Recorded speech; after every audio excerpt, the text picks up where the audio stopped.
Naiz irratian, bigarren kafea.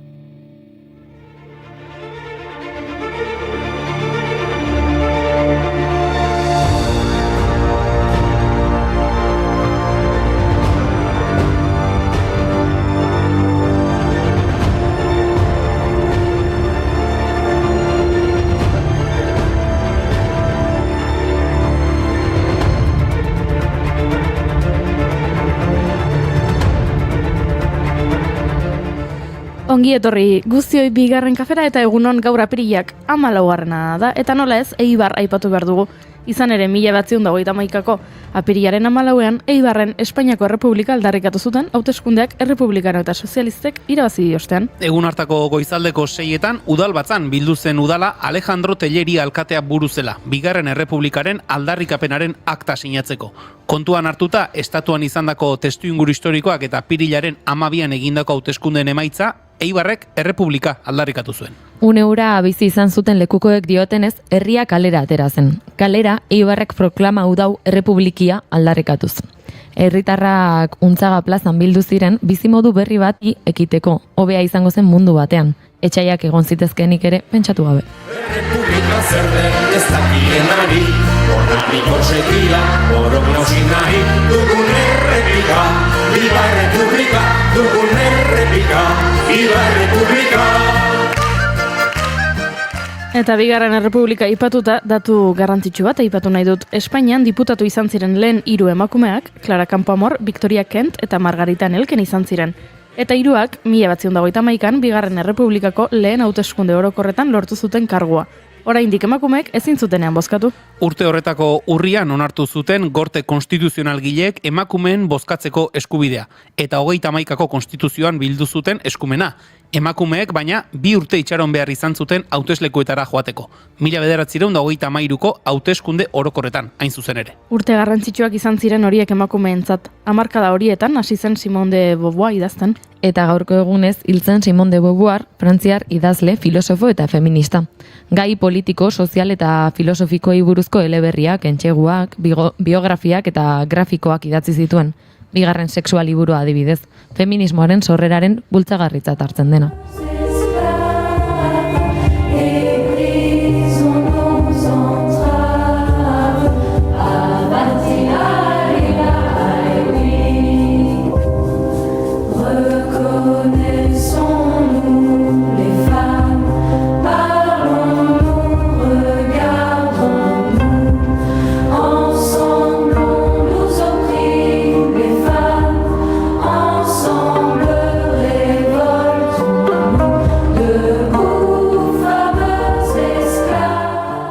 Tira, idazle batetik bestera, hau ere emakumea. Gaur, Sandra Pieguet Kanziren urtebetetze eguna da. Poeta da Pieguet eta Burkina Fason liburu bat argitaratu zuen lehen emakumea. Lehenagotik ere bazeuden idazleak noski Bernadette Dao eta Rosalita adibidez, baina Kanzi izan zen argitaratu zuten lehena. Les Tombes qui pleurent bere lehen liburua 1987an argitaratu zuen. Poema horiek neba ito ondoren idatzi zituen eta ama baten eta seme baten arteko elkarrizketa urratzaile gisa kokatzen da. Gauerdia da. Gaueko txoria kantari, hilobiak, gazteen hilobiak negarrez ari dira. Garaiak tristeak dira.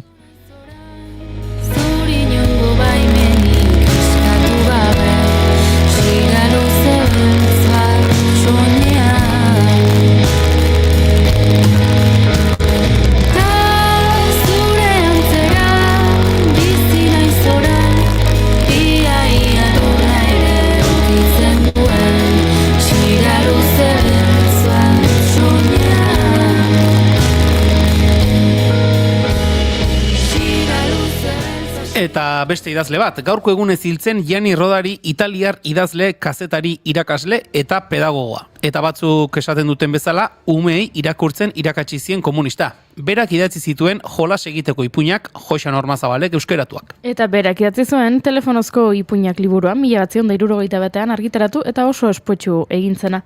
Telefono eta ipuinak ziur naiz Rodariri Dorleta Kortazarrek eta beste hainbat kontalarik egiten duten Kontesperladana ekimena izugarri gustatuko litzaiokela. Baina telefonoa existitu aurretik ere ipuinak kontatzen ziren. Batzuk ahoz-aho eta beste asko gutun bidez. Begira, gaurko egunez egin zuen lehen bidaia Pony Expressek. Ameriketako Estatu Batuak alderik alde zeharkatzen zituen posta zerbitzu azkarra izan zen.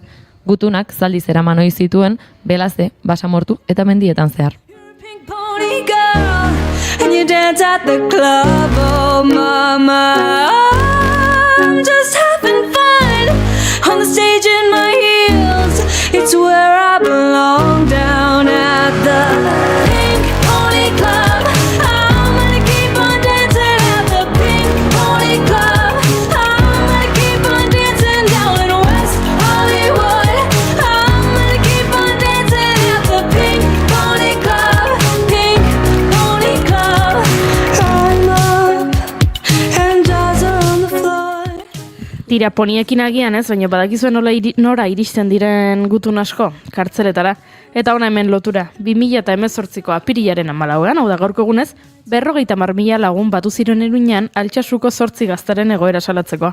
Altsasukoak aske plataformak hala dituta. 2016ko urriaren 15ko ordu txikitan, Altsasuko taberna batean gertatutako liskarrak auzitegi nazionalaren tamainako dimentsioa hartu zuen, zerbitzutik kanpo zeuden guardia zibilak zirelako tartean.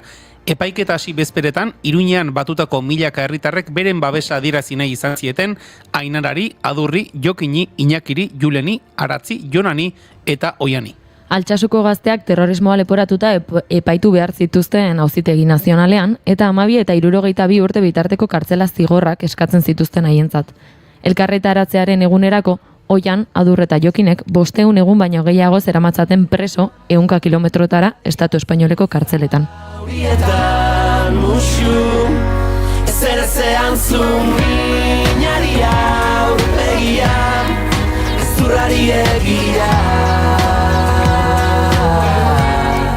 Aurrera altsasu.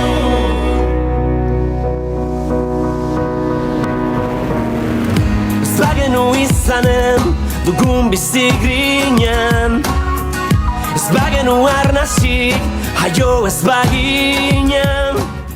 Aizu, Iruñetik mugitu gabe zorionak, hasiron, gaur Iruñeko alkatearen urtebetetze eguna da. Tira, alkate eta artearen historialari irakasle Nafarroako erdiaroko leinu dorreetan ditu. Badu egun honek lotura alkateekin. Gaurko egunez jaio baitzen ere, Alfonso Alonso, Gasteizko alkate oian, Ara? eta gaurko egunez hiltzen Henri Grenet, Baionako alkatea izandakoa, eta Pirineo Atlantikotako Kontseilu Orokorreko lehendakaria. Tira, eta Santiago Abascal ere gaurko egunez jaio zen. Epa! Vox ultraeskuindar alderdiko liderrari ez dio grazia gehiegi egingo, Errepublikaren egunean jaio izanez. La reina, que aún está viva y risueña.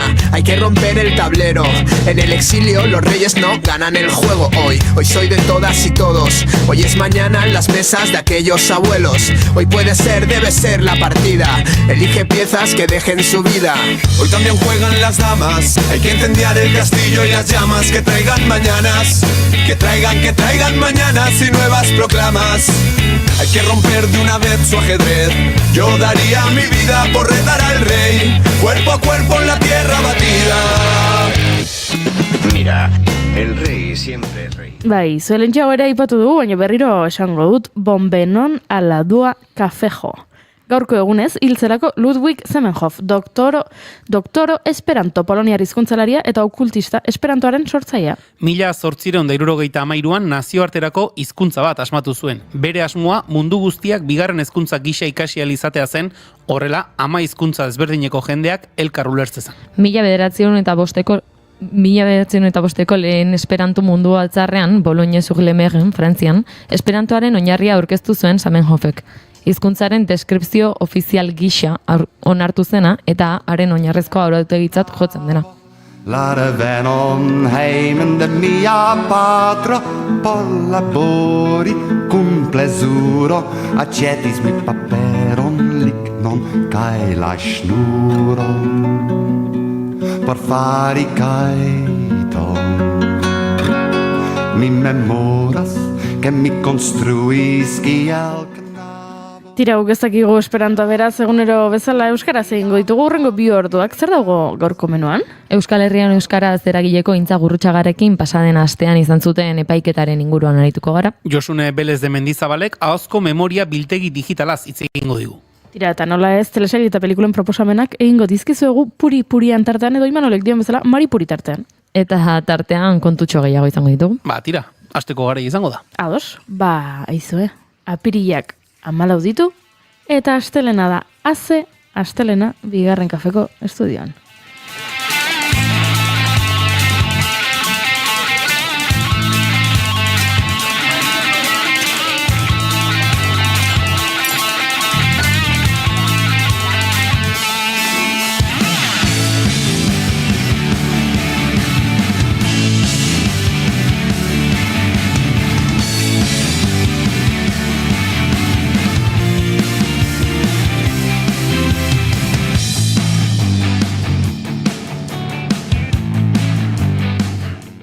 Zuekin juna romatet ibarguren, han romatet? Astelenon.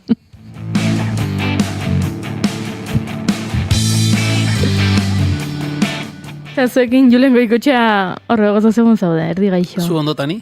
Erdi gaixo. Ez, baina, buelta eman diogu. Bai. Parazetamolak mirariak egiten ditu. Drogaren gorazarrerik ez, Bueno.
You know, it's been a little minute since you and I have had a chat. Has it really? Probably since, like, your last EP, All the Places You'll Go. Oh, wow. It's been a minute, yeah.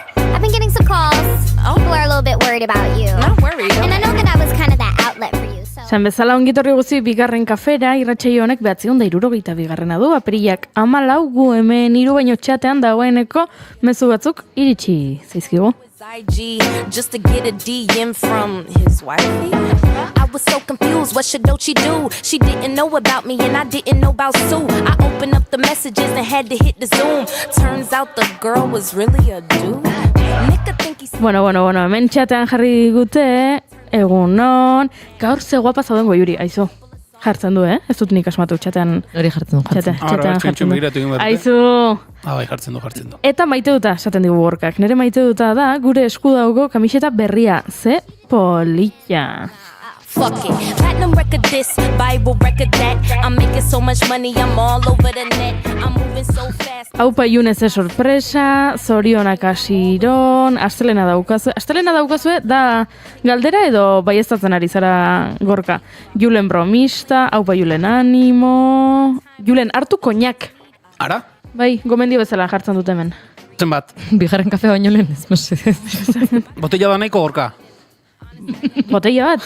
I'm going through a lot. By a lot, you mean drugs? I wouldn't. Drugs? No, it's a natural plan. No, I'm not judging. I'm not an addict. I'm just saying. I don't think... You want to talk about it?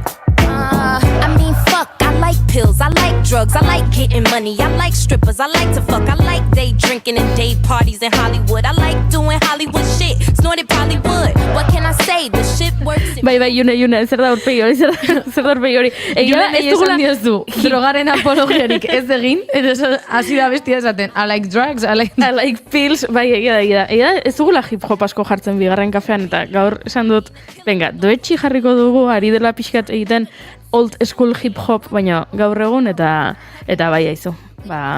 Doechii kabesti honetan esaten du, gustatzen zaizkiola goxokiak, esan dezakegu.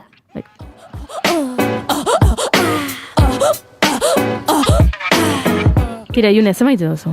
Bale, ditut bi maite dut buruan, baina, bueno, zuk esan, bat esango dut oraingoz eta gero gehiago berroen badira ere botako dut. Baina nire maite duta da, iristen dela momentu bat, urte hasiera hontan apirilan, gure sare sozialak edo, bueno, pertsona batzuen sare sozialak betetzen direra lukez, look pila bat, look ezberdin pila bat, eta denak dira Coachella o Coachella edo deitu nahi diozuten moduan festival horretarako prestatutako lookak. Eta maite dut, egunez egun jutea ikusten jendeak ze jantzidun, ze horterada jazten dituzten, edo da mundu bat, hori guztia ikustea.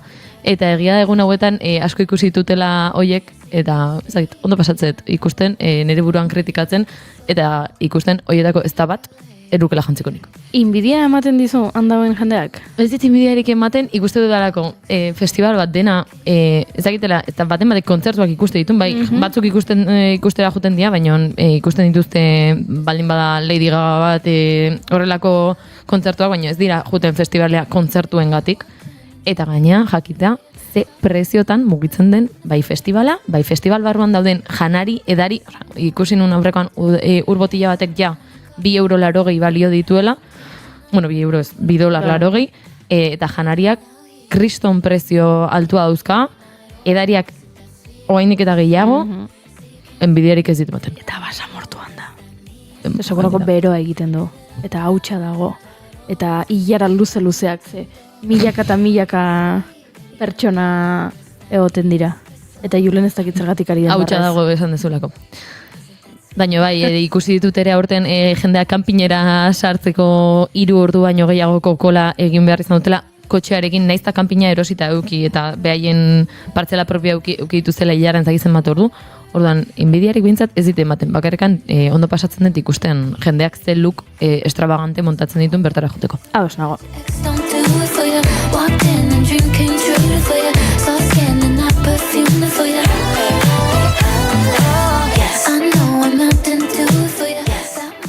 Tira eta 3 ginen, Gorkarekin txatean 4, eta bapatean hemen 5 gara. Bueno, Sabrina Carpenterrekin 5, eta Inigo Asentziorekin 6. Egunon? Egunon dizuela, bai. Zer moduz? Zuek ondotani. Ez dakit, hautsa ungatu xamar? Bueno, goizean ez dut oraindik inorrekin hitz egin, baina uste dut zarata atea konektatu eta deskonektatu da bilela hemen, ez? Edo nire sentsazioa da. Agian ez. Zuek ondo entzuten oso ez da eteten nire hautsa. Nik ez dut, ondo dago. Osa, zure hautsa da, Ez da arazo teknikoa da, zure hautsa. Zuzara, lo zaudela. Zuzara. Bai. Zuzara. Baina badaukezu maite duta?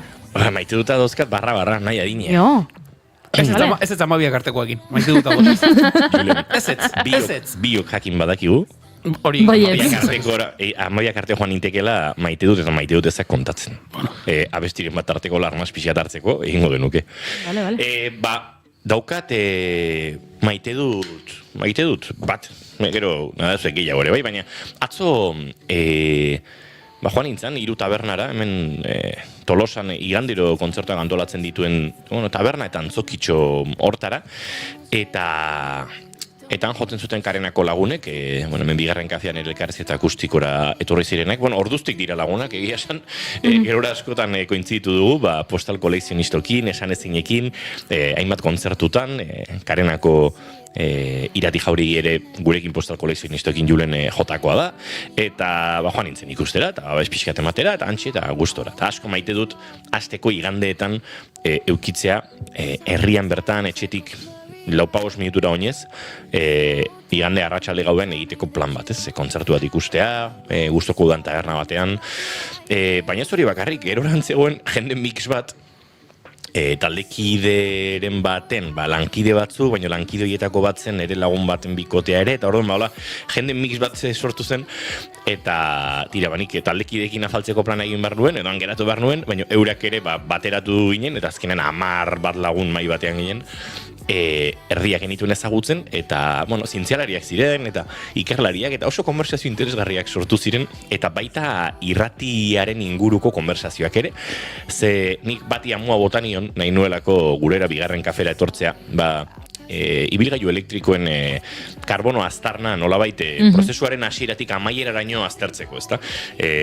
Sortze prozesua, bateria hoien eriotza, eta bitartean kotxe elektrikoiek elikatzeak zentral normalean karbono bitartezko erregaiekin eta sortzen diren elektrizitate horiek, azkenan sortzen duten karbono aztarna. Eta hor aritu ginen da kontatu zion, bai, azken aldian bere enpresan nolait filtratu egiten zutela hori eta galderak eskatzen zituztela, eta han mailan zegoenetako bat, bere bikotea, kazetaria da, laguna, eta bai, baina, eta esaten zian, zure galderak pasatzen dituzue? Eta nik, saiatzen gara ezkoan, batez ere iruditzen zaidalako irratian, esaten nion, baldintzatzen duela pilo bat entrevistatuaren diskursoan. Eta entrevistatua datorrela dagoeneko lehenengo hitza zein esango duen eta azkenekoa zein esango duen jakinda.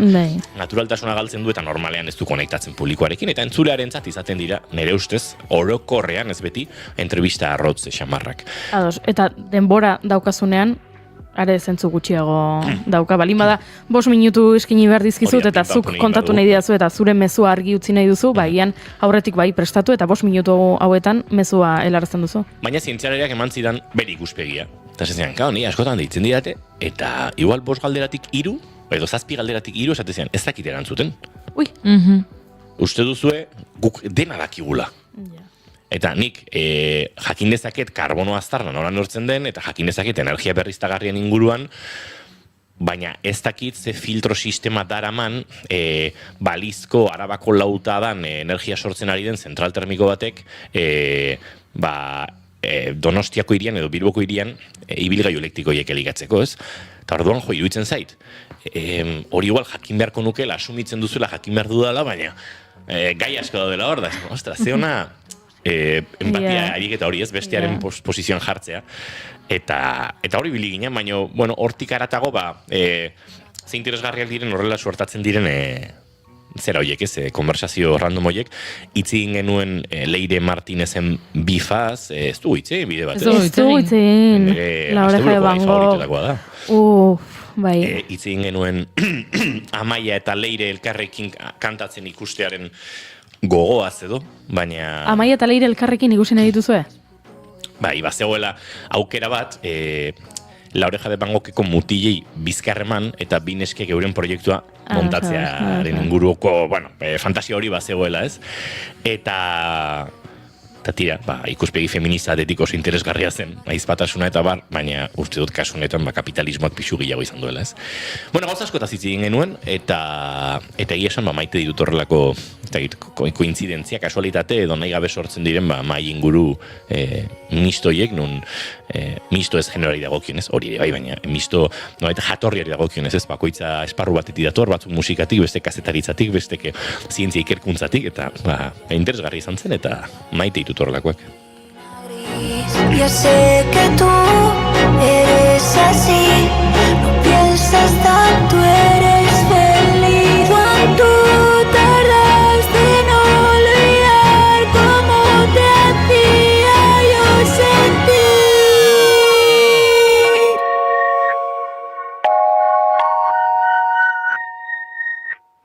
¿Pa' qué te voy a mentir? Estoy mejor, mucho mejor, he salido del agujero. Julen. Sí. ¿Me dejas ganar? Es así, Es así. Voy a ganar. ¿Me dejas la etapa? Bihar goizoko 10 arte aritu gaitezke. Argudioak baditugu. Pentsatzen nuen zure maite duta hortik joko zuela eta horregatik esan dut. Badu hortik, baina itzuliaz hitz egin nahi dut, baina ez kirol ikuspegiaz. Ados. Ez kirol ikuspuntotik, hortaz askorako eman dezake. Baina apur bat etxera begira, barrura begira jarri nahi dut, eta uste dut, naiz irratiko kontakizunetan, gu ez gara hasiko, kontakizunak onak txarrak edo nolakoak egiten ditugun baloratzen, baina sortu dugula ez, konfiantzako lantalde bat, jada urte batzutan, Frantziako turaren kontakizunean, izan itzulian, eta eskaintzen ditugun lasterketetan, badugu, aditu, txirindularioi, entrenatzaile, eta bestelako lantalde bat, jada kasik ere esan genezake, egonkortzen ari dena, eta gustu ematen du ez, deitzen diezu, eta kasik egia da, aurreko astea, alde horretatik nahikoa komplikatua izan dela, zentzu batean, aste normala zelako, uste urte batzutan aste santuan tokatu da, eta jendearen zatakaso errezagoa zenez, jaial ikuspuntutik, lan ikuspuntutik eta liberatu alizatea, baina aste honetan jendeak ahalegin egin du, aurreko astean itzulira etortzeko, eta hori eskertzen da ez, pertsona horiek, hemen egon nahi dutela, kontakizunetan egon nahi dutela ikustea, saiatzen direla,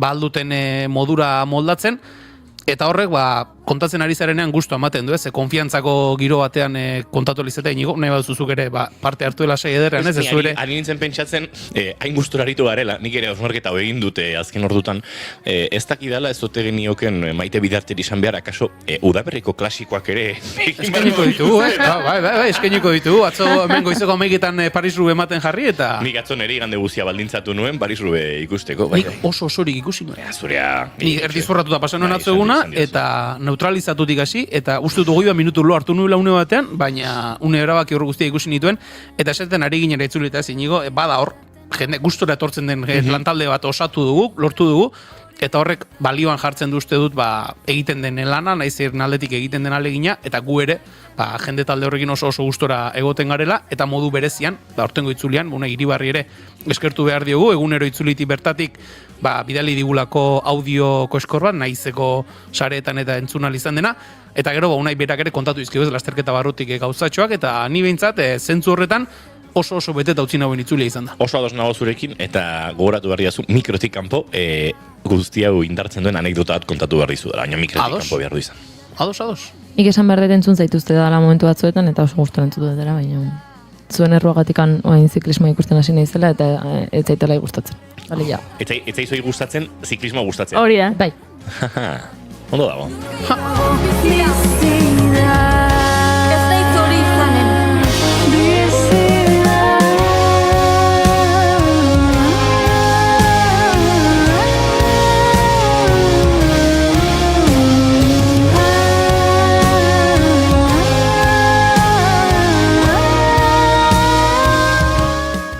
Nik ere badut, maite dut bat, zuekin elkar banatzeko.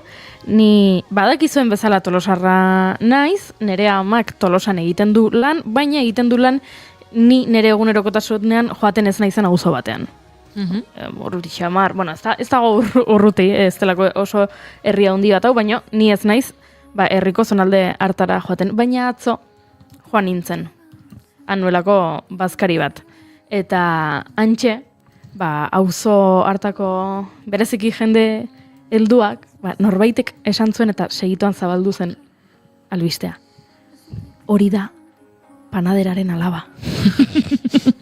Eta orduan, bana, auzo hartako jende heldua etorri zen ere gana, zu Maria Angelesen alaba zara.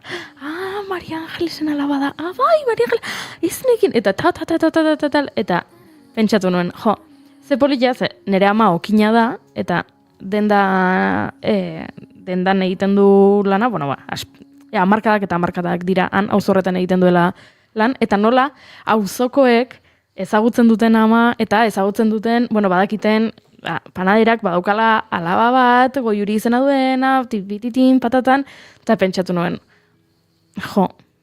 nik batzuetan, ogia supermerkatuan erosten dut, edo ez dut erosten, edo batzuetan erosketa batzuk online egiten ditut, eta orduan ez dakit nire dendaria ezkonduta dagoen ala ez, seme alabak dituen ala ez, eta hori ere galtzeko arriskoan dagoela, eta orduan batzok konturatu nintzen, batean nik ezagutzen ez ditudan pertsona askorekin badudala lotura bat, eta konexio bat badagoela, eta orduan ni atzoan, auzo horretan, bazkari hartan, ez nintzen bakarrik sentitu, ningun momentutan, zer jendea hori, etortzen zitzaidan hori, esatera, zure ama ezagutzen dugu, eta zure ama hau eta beste, eta polita iruditu zitzaidan. Nire hori goiuri gertatu izan du zait, nire ama Aleiko eskolan izan zen irakasle 30 piko urtez, eta 50 urtea pasata dituztenetatik, 20 gutxi dituztenentzako, ni Julen bezain beste naiz Axunen semea. Ara? Oso ondo. Agora Axun. Eta agora Maria Ángeles. Eta agora Marikoro, eta agora? Idoia. Tiene que ser más fácil, tiene que ser más fácil el quererse. Ez zait argi gelditu, zuk maite dut bat baino gehiago zenituen, Iñigok ere barra zituen maite dutak. Nik Laure Javiz pixkan nahi nuen. Bale, baina gian Josuneren parte hartzarekin nahi dugu Laure Javiz Josune zai dagoelako. Ados. Bale. es eterno estar a la deriva.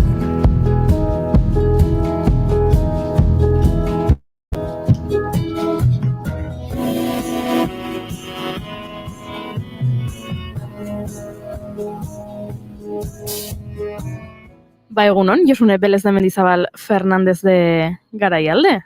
Egunon da noiz. Ui, orain entzuten nire hotza, bueltan. Zuek ondo entzuten diozue? Bai, ondo entzuten ditu. Inigo bezalaziko naiz. Nik inorekin ez dut hitz egin orain arte eta ere modulatu behar dut, Baina, bueno, egon naiz hemen zuena entzuten eta zenbat gauza aipatu ditu zuen eta aipatutako gauza guztiekin nik lotura daukat, ja. Bai. Ez dakit esan, bai, baina, bueno, eske beharko genuke bai, pixkat partekatu, Inigoren maite dutak 12 arte, eta nire anekdota guztiak 12 arte, orduan, jazta, saio egin da. Bueno, ze behar duzue? Maite duta bota behar dut gaur? Bota duzu maite duta, eta gero, badakigu zuk gaia prestatu duzula eta jorratuko dugu noski, baina zure gaiarekin murgildu horretik Inigok hitz egin nahi du, bai ala bai, La Oreja de Van Gogh taldeaz. Ondori egiten zaizu? Bai, beitu, beste egunan ikusi nuen, gogorarazi dirazue ikusi nuela. Ze ordu horietan nago pixkat, ez? Kutsa tontoaren parian, La Revuelta ikusten, eta hor ikusi nuen, eta nengoen pixkat. Pues, hor, baina gero ere bai, nuen inorekin hitz egin honi buruz, eta orain zuei entzunda, esan nuena bai. Ni hortxe egon nintzen, hori ikusten, hori dana, bai, Leirek esaten zuen hori guztia. Benga, bai, hitz egingo dugu, ez dakit nik zez baita. Lehenengo maite duta, Josune, zer maite duta? Venga, maite duta. A ber, aste santua datorrela, oporrak batzu ontzat, eta gu gara oso motelak, normalean ez ditugu aurre prestatzen, nik ez ditut, ez dakit bidaiak, bai, igual hegazkinez nabil asko, baina, ez dugula, ez apartamenturik, ez olakorik hartzen, aldez aurretiko denbora askorekin, ez da? Orduan, bagenuen helmuga bat, edo, juteko gogo bat nun baitera, baina iragarri dute oso guraldi txarra dela. Izango dela, eta igual aldatuko dugula. Orduan ere maite duta da hori, ez? Azkenean, etzaela ezkontzen inorekin zentzurretan, eta eguraldiaren arabera, adibidez guk bizikleta egitera junai genuen Espainialdera, hegoaldera, baina antza ere, bortikan ere, ekaitzak egongo dira, ez dakiz zer, pues igual beste non baitera goaz. Orduan, hori da nere maite duta hor, enazela agobiatzen, en plan de, jolin, hartu dugu, demagun, beni de horrera, ai, eta kaskarra ingo du, eta orain hotela, eta raza, ez da gure kasua, ez da inoiz gure kasua, orduan, horrekin ere ados nago eta ondo konpontzen naiz nere buruarekin zentzurretan. Oso ondo. Están dictando palabras usando tu voz, imaginando que van a escuchar mis disculpas. Rompiste todo cuando casi estaba perfecto. Hoxe entzuten ari gara, Mi nombre izan du eta da Leire Martinezek atera berri duen singela, mezu ugari dituen singela, eta entzuten ari gara, Inigok aipatu nahi dugulako zerbait La Orejaren inguruan, Inigo? Ez nahi nuen denok aipatzea, egia esan nahiko esplizitoa izan da. Badago hitz joku bat, eta uste dut Gartxot egun zain bezalako sonoridadaren friki asko gustatuko zaiena. Igo?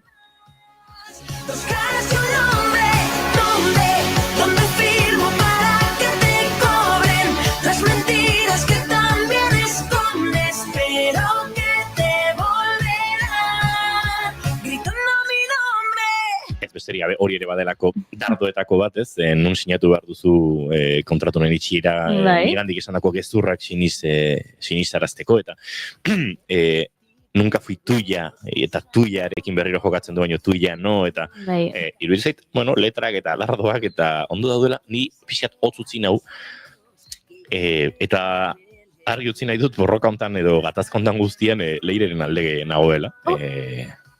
Ara. Etzen hon espero. Ez? Bai. Pentsatzen nuen amaillista zinela. Ez, hemen bi gauza daude. Niri kantakeran, naiz eta ikuspegi tekniko batetik esan dezakedan edo pentsa dezakedan musikari naizen honetan, Leireren kantatzeko gaitasuna, teknika, nolabait abeslari esparrua, zabalagoak, komplexuagoa eta osoagoa dela. Niretzat Amaiak badu nortasun bat kantatzerakoan, naiz eta badauen jendea, ez, nasalidade hori, Amaiaren nasalidade hori pixka bat gorrotu duena.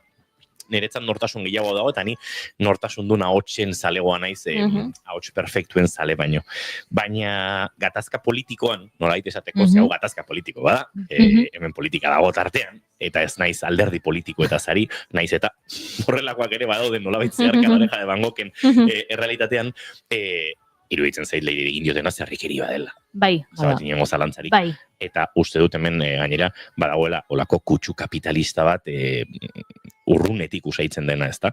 Jakitea leire 17 urtez kantatzen egon den bitartean, hau ezkenekien, hau ere lehenago konta zizaguketen, denek, norbaitek, leirek ere, Amaia enpresa horren akzio duna zela, Amaiaren itzulera goze horrek hautsi duela dena, nik badakizea gauza esan dituen La Oreja de Van Gogheko laukoteak, mutil laukoteak, Amaia Monterori buruz, Amaia Montero taldetik baztertu, aldendu edo danako egintzunean, eta zenbat gustorago zeuden leirerekin abesten, eta zora gauza asko egon dira, ez da?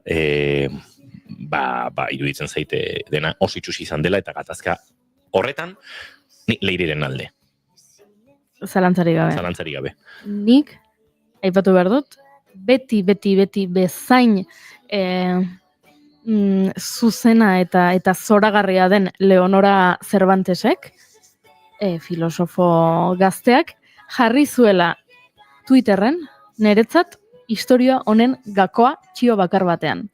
Eta dela, nola izan dira La Oreja de Van Gogheko gizonak hain tentelak, eta nola ez dira konturatu guri, galtzaileak gustatzen zaizkigula, konkistatu gintuen Amaiak Karol Girekin abestu zuenean, berriro fokoak gainean zituelako hainbeste urteren ahanzturaren ondoren, eta orain konkistatuko gaitu leirek, izan delako putre batzuengandik guztiz baztertua.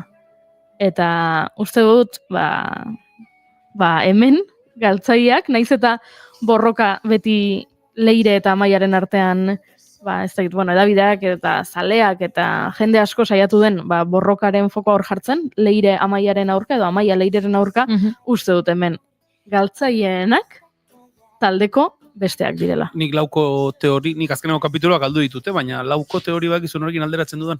Horrela, kotasun erakarrita, Megas la etapa. Lauko teori beti iruditu zait, mugatu xamarra. Enrik Masen giroan, Pixka bat alderaketa hori. Eta guzti hau esan da, gatazka politikotik garatago leireren abestira bagoaz, niri pixka bat hotzutzi nau gauza batek. Eta da, abesti, ez dut gogorregia izan nahi, nolabait kakotxartean ardadila komentario hau, baina sentsazio maten dit, inteligentzia artifizialari esango bazenio La Oreja de Van Goghken azken 15 urtetako abestieratik egin dizazula rasgo estilistiko horiekin kantu berri bat, kantu hori aterako litzatekeela. La Oreja egia dela leireren kantua, La Orejari kritika zilegi bat egiteko, aspektu artistiko eta musikalean ari naiz. Pixkat, gehiegi, La Oreja egi da hau beste esparru batutara jotzerik bazenuen. Eta dago, La Oreja de Van Goghena, oso La Oreja de Van Goghena den traza estilistiko guztia. Sintetizagailuak, base ritmiko elektroniko xamarroiek, paroi azkundeak, gehiegi dauka. Niretzat, La Orejaren azken hamarkada terdiko kantu gintzatik, bastakit pixkate nire belargietan balio gehiago edo izateko aukera galtzeko du. 17 urte egon da leire La Oreja de Van Gogh taldean, eta agian ez zuen zerbait desberdina egin nahi. Agian egin nahi du 17 urte hauetan egin duena. Bai, baina zerbait La Oreja de Van Goghena baldin bada kolore paleta hori da. Eta zu La Oreja de Van Goghen egon den abeslari bat baino gehiago bazara, uste dut kolore paleta horretatik aratago ibiltzeko gai izan beharko zenukeela. Hemen txatean bizi direnak agertzen dira, eta Jon Lizek idatzi du. Jon Liz nere kontra beti. Agian jokoaren parte da La Orejaren antzekotasuna, kritikarako. Bueno, ikusiko du urrengo singelak agertzen diren enean, izan liteke. Ez dut baztertuko osnarketa hori, bai, hori izan liteke. Ba, gizu zer gustatu zitzaidan niri pila bat. Leire joan zela, bueno, singela atera dut, orduan, hainbat elkarrizketa eman ditu, eta horietako bat, agian, oi hartzun handia izan duena da, David Broncanoren La Revuelta, zer ezo, programa. Ez gero gauzatxoa, ez Vale. Broncanoren La Revuelta programan eman zuen elkarrizketa, eta pila bat gustatu zitzaidan, Leire Martinez joan zela elkarrizketa horretara, Van Goghen gau izartxua, kuadroaren gorbatarekin. Atzo ez da bai da hori uki genuen. Ez zuen nahi gabe ingo ezta. Noski ez, Noski ez, Galderorik sortatu zen baian. Ez, Murtziako neska gazte batek egin du. Gorbata hori, egin dio. Nik badaukat, pajarita bat horrelako. Neri gustatu zitzaidan bere esaldia me he quedado a gusto. Bai izan zela esaten zuen, hori, hasiera batean saiatu zela beste bat egiten oso polita, oso da gize, eta esan zula, nik hemen botain behar dut barruan daukatena, eta esaldia hori izan zen, sí, me he quedado a gusto. Eta neri asko gustatu zitzaidan hori, eta, bueno, abestian dagoen detaila de bienvenido a este lugar, neri, bueno, pila gustatu zitzaidan, ze bada abesti bat asko entzun detena, eta esaldi hori hor barruan ondo dago lagu. Nerezat letra oso ondo ekarrita dago. Gonbidatu ezakegu Leire? Noski, entrevista akustiko. Gonbidatu. Baina nik egin nahi nuen galdera maltzurra da. Ez dute da zuzenean Leire Martinez nik buruan daukadan bateria jole batekin agertuko. Hor galdu egin naiz. A ber, Julenek harrapatu du. Bai, ez? Lokantza! Bai. Baina Julenek bakarrik Josune. Ja. Harrapatu. Nik aldera hor bota dut. Nola, ulertzaile eunaren zaneiko izango da, beste hori mikrotik pasaldu darko dizet. Gertatzen badatena ondo, baina, bueno, izango du morbo puntu bat. Bai, dena esaten hasita hori da. Morbo puntu bat izango da. Bueno, hauxe gure iritziak eta partekatu behar genituenak. Jon Lizek galdetu du, Inigo zer da, gonbidatua? Eta nork gonbidatu du? Inigok berak? Beraz, galdera horrekin agur esango diogu Inigori. Jon Liz, garbi dago, ni naizela nire burua gonbidatzeko gaitz, gaur hemengo Jurik agintzen du, eta esan dit, joan behar duela dagoeneko, beraz. Gaur. Zaindu. Agur!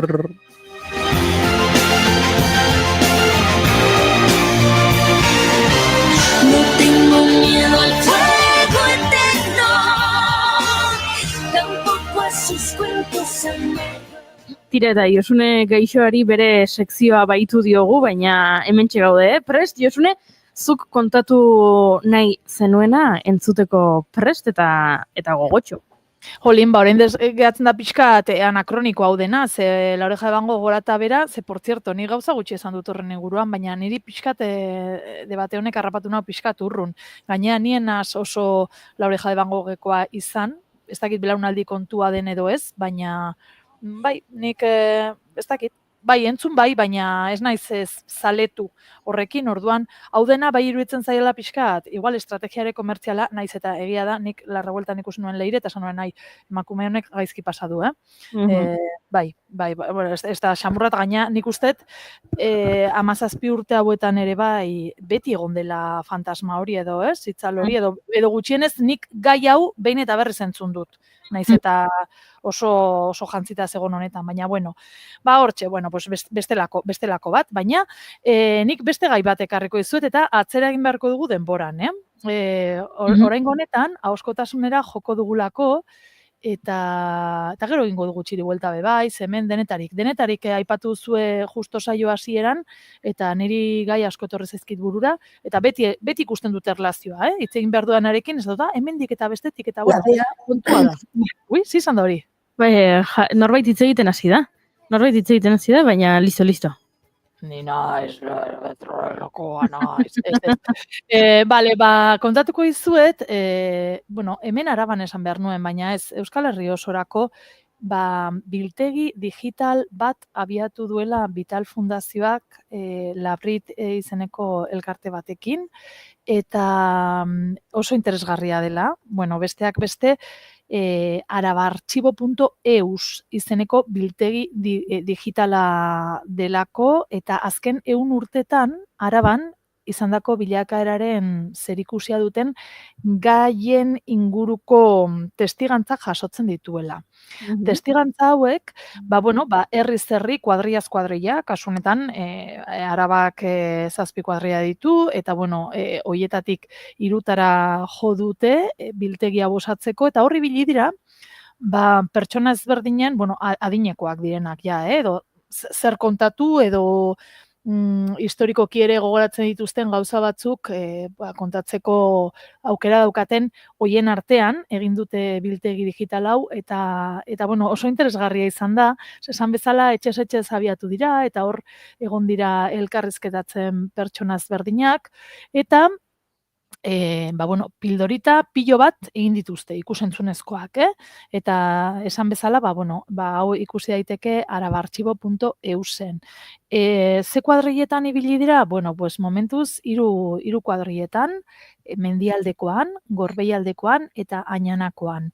Eta bertan, testigantza horiek jaso dituzte, elkarrizketak egin dituzte leku guztietatik, 60 ordu baino gehiago bildu dituzte bideoetan, eta kontua da, pixkat, pertsona horiek, oraindikan memoria hori dutenak, aurreko mendeetan nolan egiten ziren gauzak eta nola aldatu diren gaur egun, erreferentzia horiek jasotzeko ahaleginetan ari dira Vital Fundaziotik, Labrit Ondarea enpresaren laguntzarekin. Eta nik ez dakit, Iñigok esan dit, nik uste dute, audio bat badaukagula hortikan, baukagu? Noski baiet? Baukagu, begira, testigantza bat hartuko dugu orain entzuteko, pilo bat daude, webgunean indagatu dezakezue, baina goazen entzutera bat, Blanca Gómez de Segurak egiten duena. Hauxe.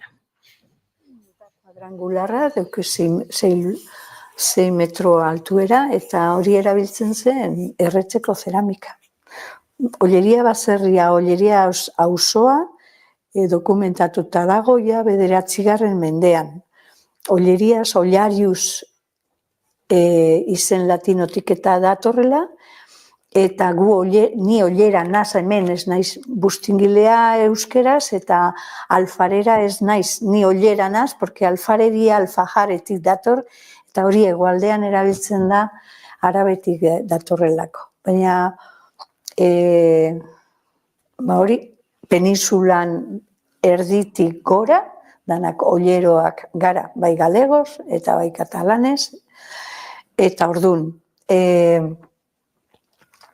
jakinde hori, olleriaz ze sasoikoa den, oso importantea izango zen, oso adi egotea, egiten denean obra bat edo interbentzio bat, errepide bat adibidez, begiratzea, ja Mikaela Portillak esaten zuena, hemen zeuela kalzada romana, hori ez da begiratu.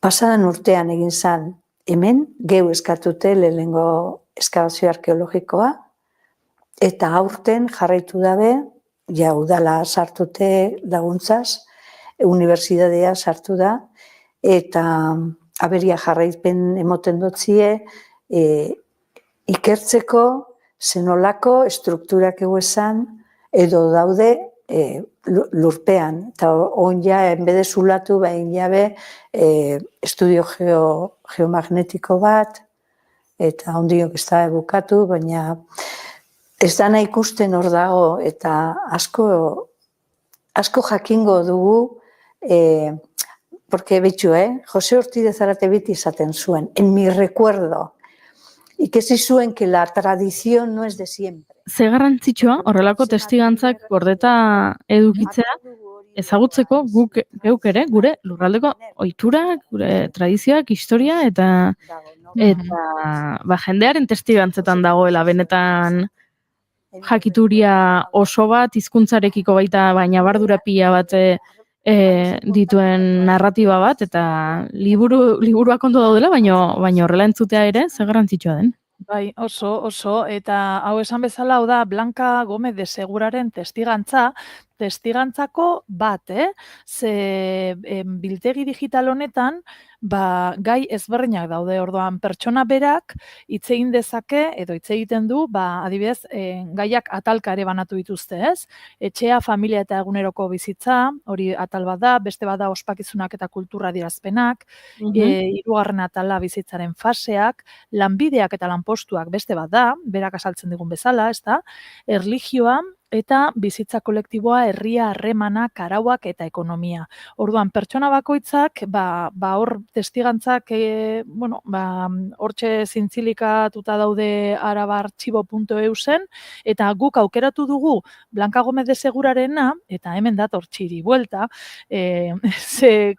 Blanca Gómez de Segura oso ezaguna da. Berak esan du, zeramaikagilea da, olleriaz dago hemen, museo bat dauka, denda bat dauka, eta ogiak hizketan baleki antzeslanean, guk daukagun antzeslan horretan, okinaren pertsonaia egiten duan horretan, hau da zure ama den hori, hor, pitxarra ateratzen dut momentu batean, eta esaten dut, hau da, la típica jarra alavesa. Zeinek eta Blanca Gómez de Segurak egindakoa bere horretan. Eta hori bete aipatzen dut, bere izena eta guzti orduan, gaur pixkat horremen artxibo horretan ikertzen aritu naizela, ikusi dut beraz zegoela, eta oso interesgarria iruditu zait, berak egiten dituen ekarpen hori guztiak, ezta? Eta hoxe da kontatu nahi nizuena. Gutxi geratzen da ja 11etarako, eta txiribueltarekin jarraituz, esango izuet, zuek ere gaur hitz egin duzuela rodariri buruz, rodar, txiribuelta egiteko ere, hori egiten dugu, eta ahoskotasuna ekarri dugunez gaur artxibo digital honen gaiaren, arira, Dorleta Kortazarrera aipatu duzu, eta Dorleta Kortazar, Beitxuslako txiribuelta, ahoskotasuna noski lantzen du, eta hemen Arabazan izeneko ahoskotasun elkarte horretan, berak inauguratu zuen Vital Fundazioan hilabetean behin egiten diren ipuin kontaketa horiek.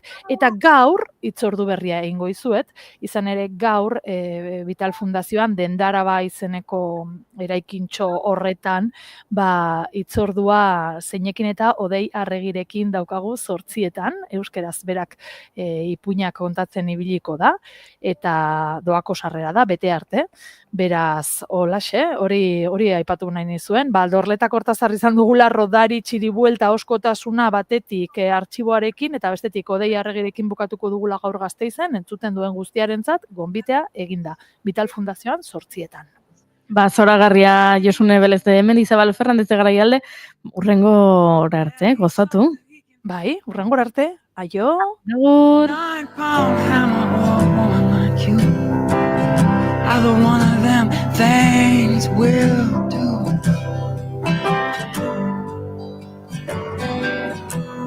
Jolie,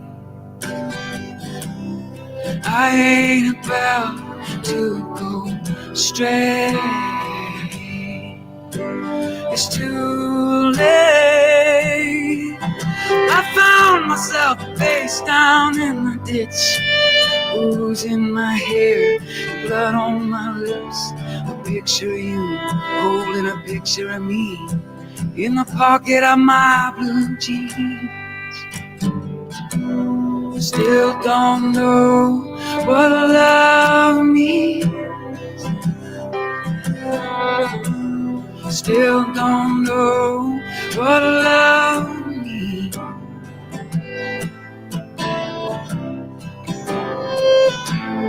Jolie, na na na na na na. Jolie, na na na na na na. Jolie.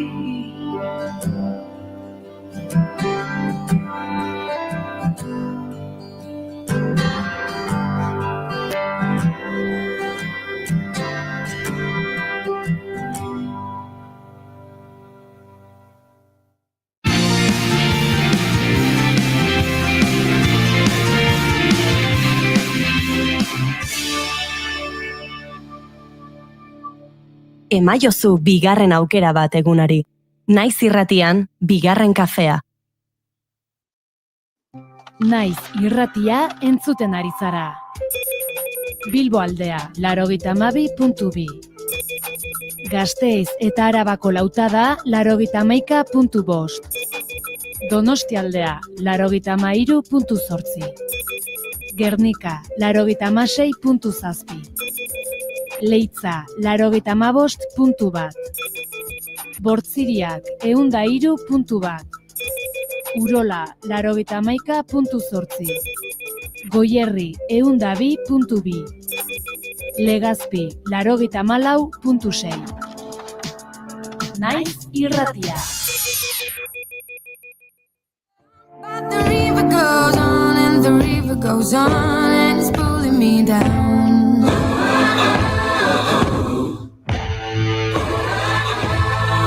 I must stop, but the river goes on and the river goes on and it's pulling me down.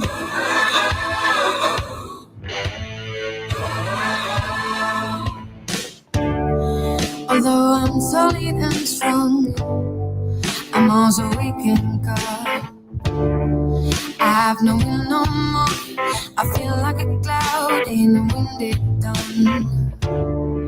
Although it's liquid and pure, little by little it changes my form. Surrounding my edges with water mark. The river possesses my heart.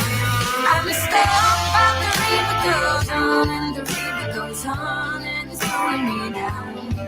And I'm feeling the water seeping into my bones. The river will take me wherever it wants. And we get so far, the river and I, we chain to each other till the end of the path. And we'll meet the sea, I fall in the sun. The will disappear and I'll lie on the ground.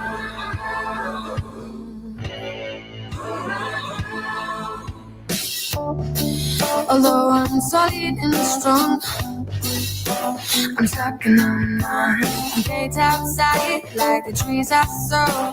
The day that I fell into the river's arms. Although it's liquid and pure, the river can have whatever it wants. It can have your future, your present, your past. Once you're in its nature, the river has won. I'm a step, but the river goes on and the river goes on and it's pulling me down. And I'm feeling the water seeping into my bones. The river will take me whatever it wants. And we get so far, the river and I will chain to each other till the end of the path. It will meet the sea, I fall in the sun. It will disappear and I'll lie in the cloud.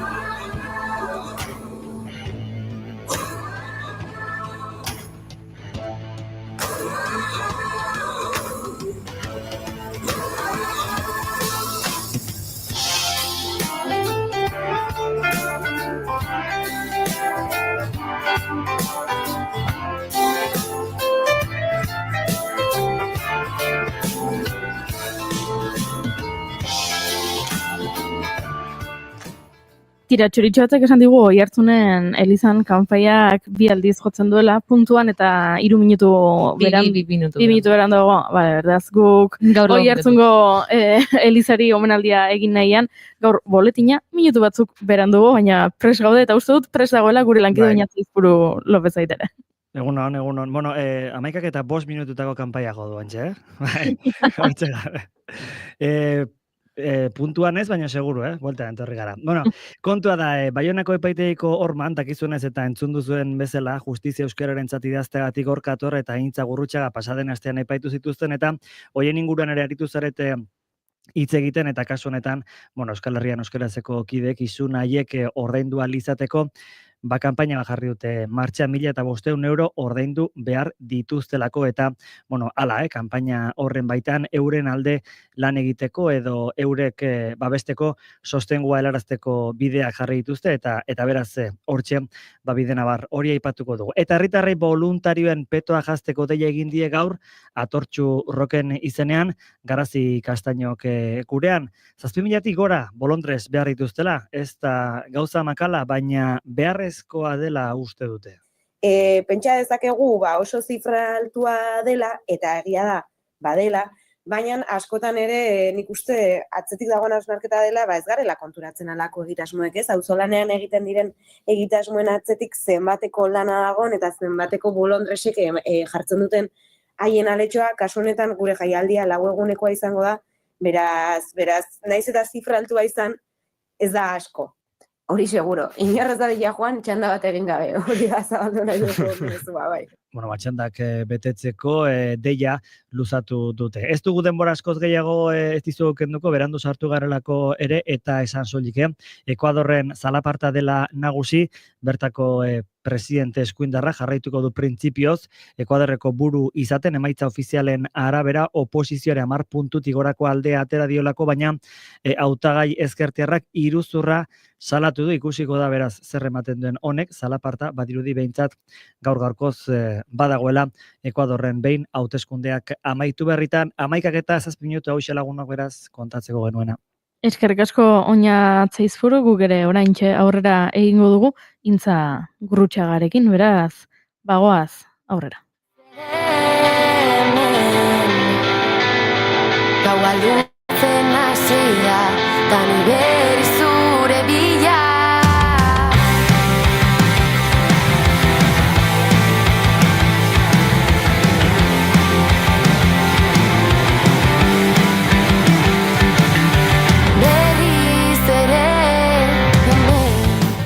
Azaroan Euskal Herrian euskaraz eragile euskaltzalearen 45. urteurrena ospatu genuen, eta gurean izan genituen eragilearen sorreratik gaur egungo egoera arteko bidea egiteko.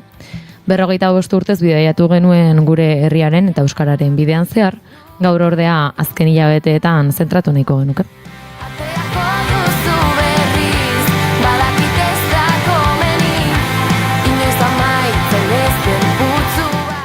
Abendutik ona bizipen gazigozoak izan dituzte Euskal Herrian euskarazeko eta batez ere eragileko bikidek. Ondo kokatzeko eta labur esanez, abenduaren 3an Intza Gurrutxaga eta Gorka Torrek Baionako epaitegiko paretean justizia euskarenentzat idatzi zuten. Honen ondorioz unean bertan atxilotu eta arratsean izan ziren askebiak, eta hilabete batzuen ondoren pasaden ostiralean izan zen epaiketa. Baina nork azalduko digu dena hobeto bikidetako batek baino ez da. Gurean dugu gaur Intza Gurrutxaga, egunon, eta ongetor Intza. Egunon. Intza, laneko bi galdera egin behar dizkizut, gonbidatu guztiei egiten dizkigunak. Vale. Eta zuk aukeratuko duzu bietako zein erantzun. Derrigorrez ez dituzu biak erantzun behar, hausartzen balin bazara bai, baina batekin nahikoa. Galderak ez dira errexak, Lehenengoa hau da. Nola gustatuko litzaizuke izatea edo nola irudikatzen duzu zure hileta, zure funerala? Hori lehenengo galdera, abixatu dut, galdera potoloak direla. Eta bigarren galdera da, orain etorriko balitz zinema zuzendari bat, eta esango balizu. Zure bizitzaren inguruko pelikula bat egingo dut. Baina pelikulak ez du kontatuko jaio zinenetik orain hartzekoa. Pelikulak kontatuko du soilik zure bizitzako etapa zehatz bat. Etapa horren iraupena, gian pertsona batak aukeratu dezake egun bakar bat, beste batek 2 aste, beste batek 3 urte, baina etapa zehatz bat izan behar du. Eta galdera da, ea zein etapa aukeratuko zenuken. Esan bezala, 2 galdera horiek botata, zure esku orain, zein erantzun? Vale. Biakin ausartuko naiz. Hiletakin hasiko naiz. Nola ez, hileta euskeraz izatea nahiko nuke. Eta tristuratik baino gehiago alaitasunetik gustatuko litzaiak izatea. Ez dakit nola, eta nik uste dut hor baita ere hemen geratzen direnak margen desentelagako diet aukeratzeko, baino zerbait alaitasunean oinarrituta egitea. Eta pelikulakri dagokionez, oraintxe pasa zaigun honekin, baita ere oso argi, epaiketako, abenduaren 3tik hasi, eta lehengo ostirala bitarteko, nik uste hilabete horiek, asko eman dezaketela pelikula baterako ere. Bai, ez dakigu ze generoko pelikula izango litzake, drama, thrillerra, dokumentala, salaketa politikoa denetarik.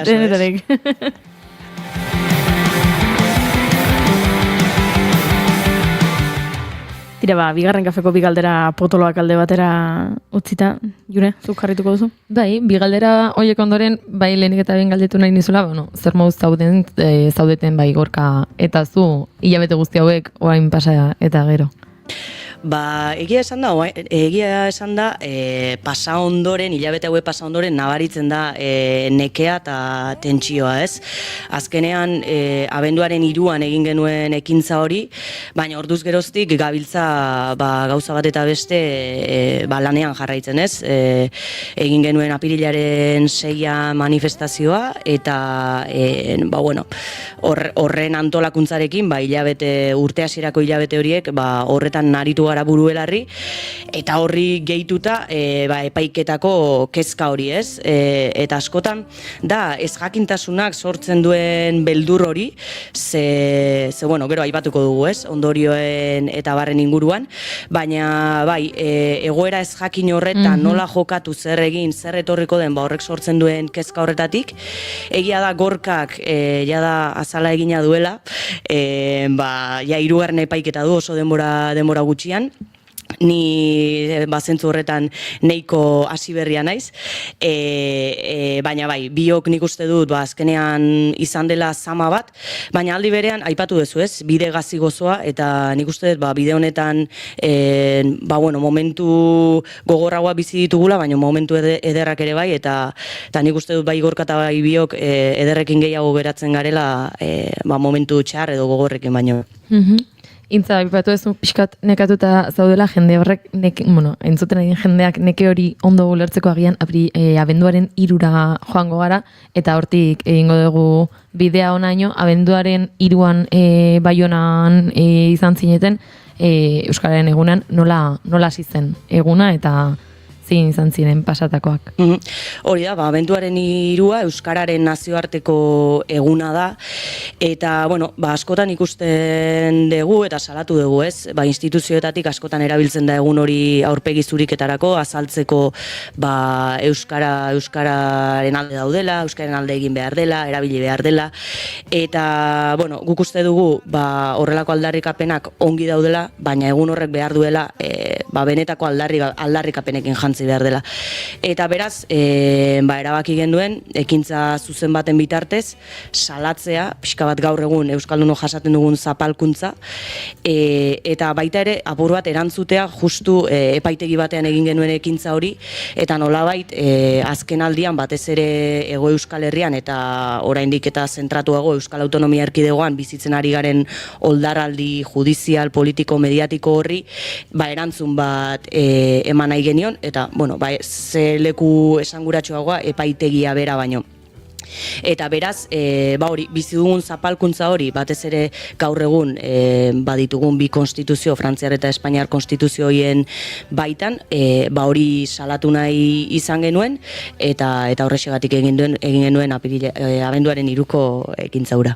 Abenduaren 3an iritsi zineten Gorka eta zu eskaiera batekin, eta igo zineten teiatutxo hor, sarreran dagoen teiatutxo batera, eta jarri zenuten ez, lehen nahi batu dugun bezala Euskararentzat justizia, justizia Euskararentzat jarri zenuten, jeitsi zineten momentuan, eraman zintuzten komisaldegira, ez da?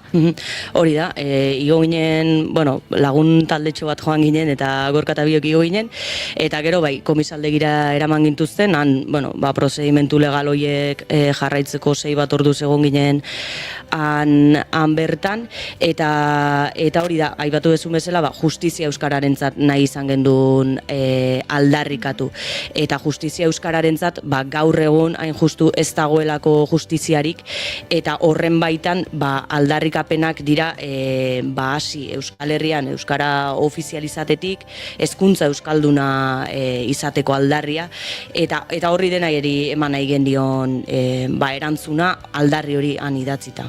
Komisaldegitik ateratzen zaren momentutik nola izaten da prozedura, zein dira hurrengo egunetako sentsazioak eta zer gertatu zen hor? Egia da dana aurre ikusi bezala irten zela, beraz sorpresa askori gabe, ez genekien egia esan momentuan bertan komisaldegira eramango ziguten, ala agian identifikatu eta listo.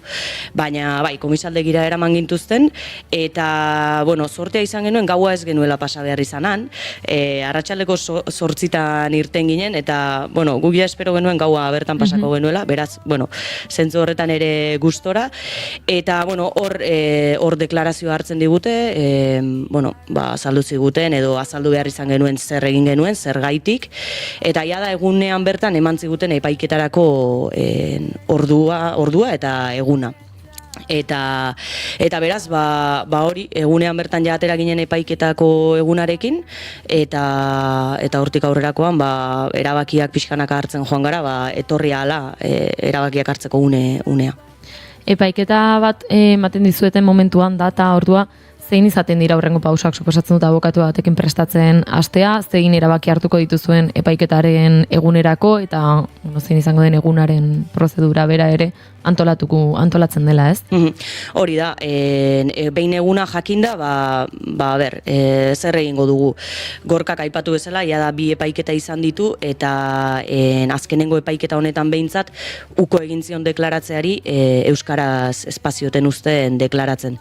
Beraz, aurrenengo hilabete horiek, apur bat abokatuarekin hitz egin, zer ondorio egon litezkeen baloratu.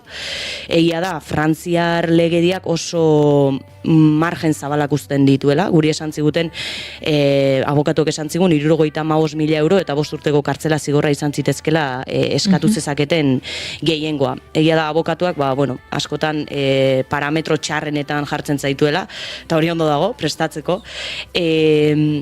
Eta beraz, hori ikusita, zen erabakiak hartzea. Eta hor erabaki genuen, aurrekoan Gorkak egin bezala, epaitegi barrura eramango genuela euskararen borroka bera ere, eta beraz, ukatzen baziguten euskaraz deklaratzea ez genuela deklaratuko. Horrek sortzen zuena da, ez jakintasun handiagoa, zer bagenekien horrek errepresio edo zigor handiagoa ekar zezakela.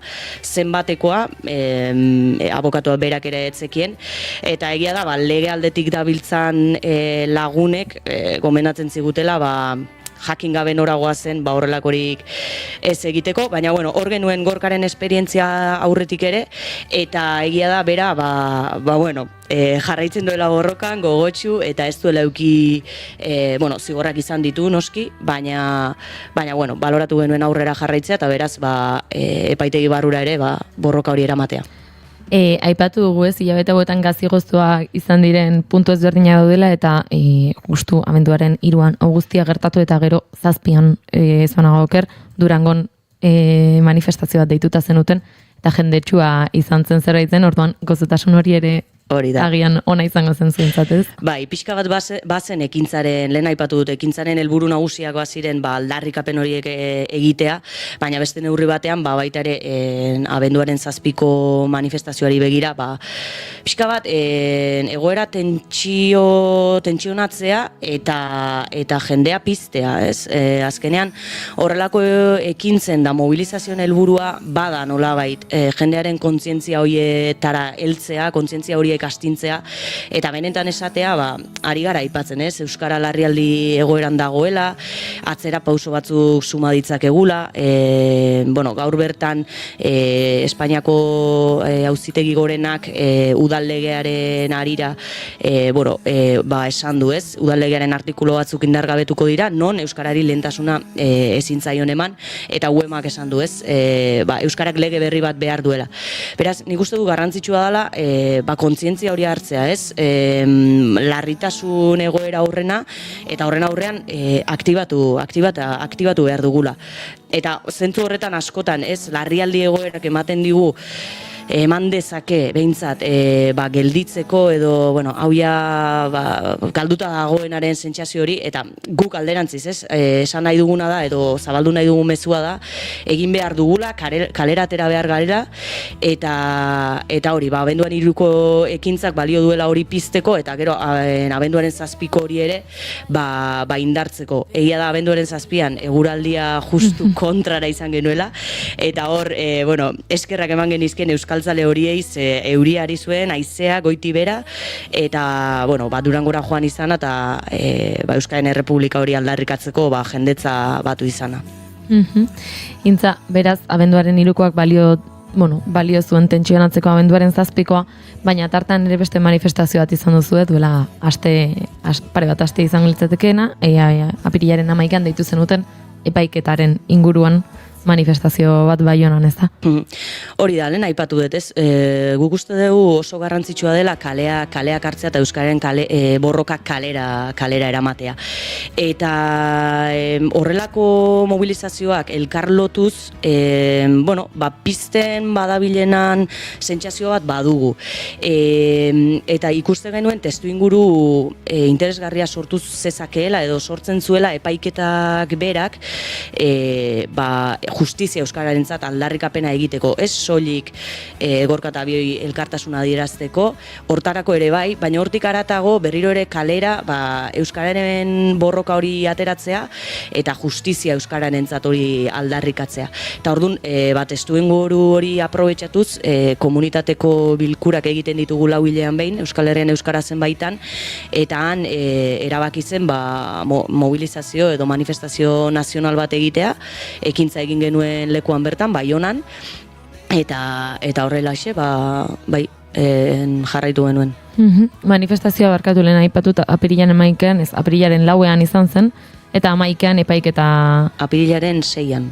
6ean, barkatu igandez, barkatu hori da. Eta 11ean epaiketa iritsi zen, nola zineten goiz horretan zuek zein ziren sentsazioak?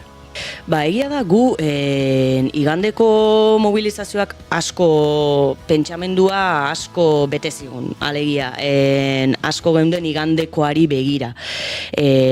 Horrek neurri batean orekatzen laguntzen zaitu, ez? Epaiketari begirako urduritasun horiek orekatzen. Eta egia da, igandean nik behintzat eta Gorkak ere uste dut baietz, babes izugarria sumatu genuela. Etzen guretzako, lehen aipatu dute, etzen guretzako bakarrik egindako mobilizazio bat, baina bazen neurri batean baita ere horretarako, eta egia esan, jende hori guztia bildu izana izugarrizko babesa da.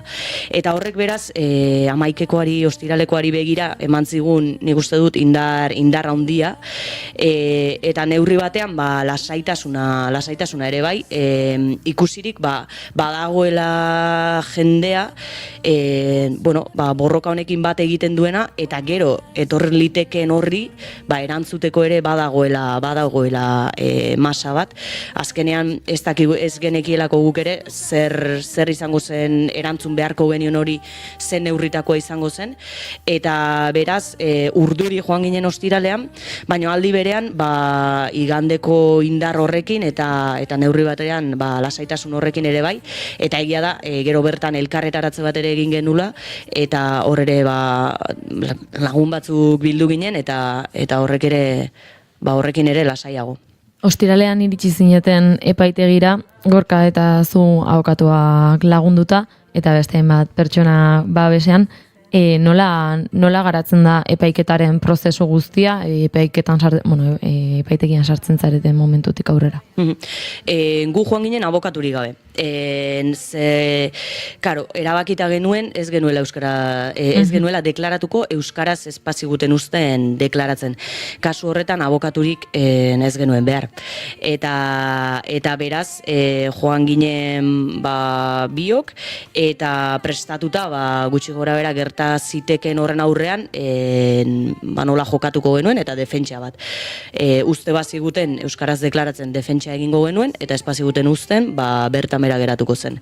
Eta sartu ginen epaiketa gelara, ordu erdi beranduago azaldu zen epailea, ordu erdi eduki gintun hor zain, nik uste dut hori ikusi nahi zigutela urduriago edo ez dakit.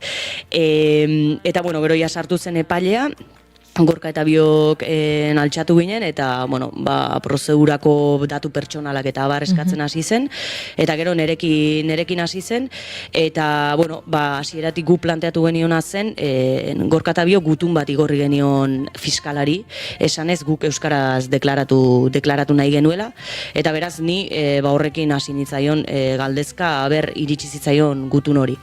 esan zuen jaso zuela, eta beraiek ez zeukatela itzultzaile euskaldunik, beraz ni behartuta nengoela Euskal Autonomia Erkidegoan 2 hizkuntza direla ofizialak, beraz espainolez badakit, jakin behar dut, eta beraz itzultzaile euskaldunik ez zeukatenez, espainola jarri zidatela, eta beraz alnuela komunikatu. Nik horri erantzun nion, edonork, hau bidean jakin dugu, edonork egin dezake itzultzaile lanak. Epaitegi barnean dagoen edonork frantsesa eta euskera jakingo balitu, eta han bazegoen jendea bazekiena, egin ditzake zine eginez ez duela egia esango duela, egin ditzake itzultzaile lanak. Beraz, hor ikusten da noraino zapaltzen gaituzten, da noraino ez diguten uzten gure hizkuntza erabiltzen han bertan.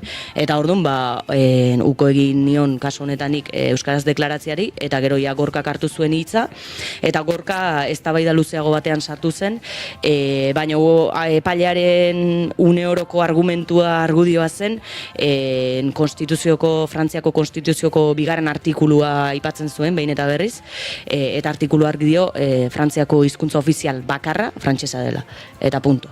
Eta, Gorkak esaten zion, zein legek debekatzen dion berari euskaraz deklaratzea, eta hor sartu ziren, argudio berdinen bueltan sartu zen epailea, eta esan zion kanporatzeko. Eta, azkenean sartu ziren bertako segurtasun, poliziak, eta, kanporatu ginen, gu irten ginen, eta gure atzetik, baita ere epaigela beteta zegoen jendez, eta guztiok kanporatera ginen, deklaratu gabe, eta gero prentsia geratun zen barroan, eta haien bitartez jakin genuen sententzia. Sententzia, bati 1.000 euroko isuna jarri dizuete, sententziak karritakoak, eta zuri Gorkari 1.000koa, eta zuri 500koa gerraz banago. Hori da, eta niri 500koa gibelapenarekin. Alegia, horrelako beste delitu bat egingo banu, orduan aplikatuko litzaidake 500 euroko isun hori. Momentuz ez genuke ordaindu beharko, nire kasuan, eta Gorkak aurrekotan ere ez du isuna ordaindu, uko egin dio horri, hori oraindik baloratzen jarraituko dugu, ziurrenik ala izango da, baina pixkat kanpainari eman nahi diogun begirada da, batez ere titular nagusia da epaiketan bertan ez digutela utzi euskaraz deklaratzen, eta nik uste dut hori dela zabaldu nahi dugun mezua, baina neurri berean elkartasun kanpaina abiatu dugu, epaiketa honek kostu batzuk sortzen dituelako, ez soilik isunak, eta beraz kanpainatxo hori ekarpena egiteko, diru ekarpena egiteko, eta bestelakoetara ere oso zabalik gaude. Prozesu guzti hau pasa eta gero Euskal Herrian euskarazetik zein dira atera dituzen ondorioak edo ondorioa berai? Uste dugu asmatu ezkero ekintzarekin eta desobedientziaren bide hori guk nahi dugu elikatzen jarraitu, uste dugulako badela zapaltzen gaituen sistema islatzeko oso modu argi bat, eta epaiketan bertan ikusi zen, ez? Jartzen duzunean hor, mai gainean egoera hori, eta beraien erantzuna hori denean, esaten duzu, kasu honetan Frantziar estatuaren nahia eta eginbideak argiak dira. Euskara ez dugu defendatuko, eta ez diegu euskaraz deklaratzen utziko. Eta beraz, horrelako jarrerek benetan adirazten dutela jasaten dugun egiturazko zapalkuntza hori. Eta baita ere, errepresio hau jasotzen denean jendearen aktibazioa ere badagoela. Eta gure asmoa da behintzat bide hau lantzen jarraitzea, komunitatea batez ere indartzen jarraitzea eta pizten jarraitzea, eta pixkat hori da orain daukagun erronka, komunitatea indartu sendotu, eta batez ere horrelako borrokak ahalik eta kolektiboen egiten saiatu. Intza, pixka bat bukatze aldera, galdetu nahiko nizukela ere, eragiletik bertatik zein diren urrengo pausuak, edo ez epaiketarekiko bakarrik, helburu ikusten dituzuen aurrera begira, eta zein pausu emango dituzuen. Ipatu bezala, hori, desobedientzia eta intsumiso jarrera horien indartzearekin jarraitzea da helburua, Horrez gain, unean une jasaten ditugun erasoien aurrean erantzun bizkor eta indartsuak ematea uste dugu baita ere oso garrantzitsua dela. Hain justu orain hilabete batzuk hemen Tolosan egontzen Renfeko segurtasun agente batek erasotu zituen Euskal Herrian euskarazeko beste bi kide.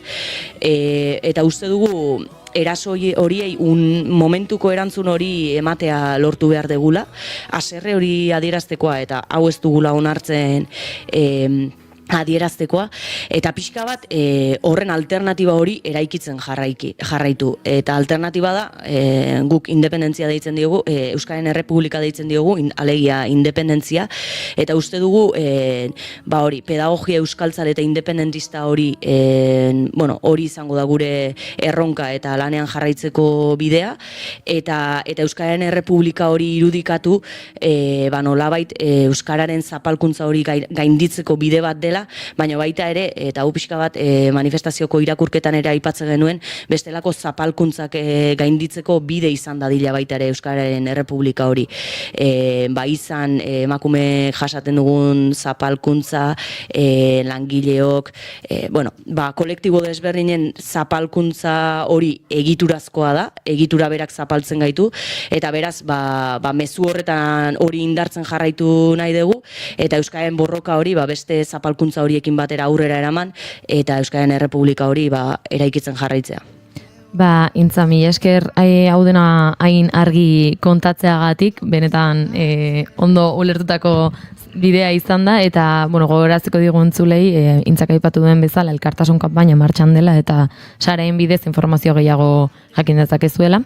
Eta, bidean topo egingo du gehiagotan, Intza, ondo dio bazuela bidea. Eskerrik asko zuei gonbidatzeagatik. Beste bat arte. Loratu dira ikara berriak,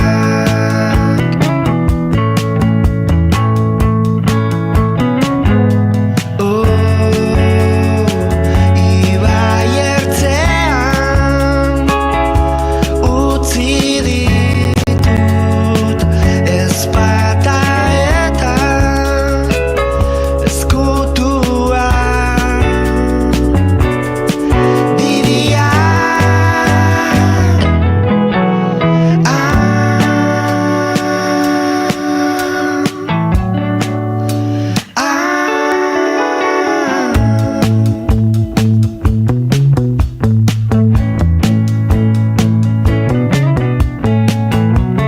Gero euriak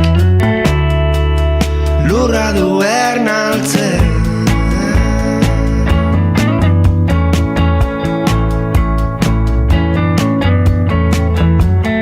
berrituz nigan lilur arkaiko bat.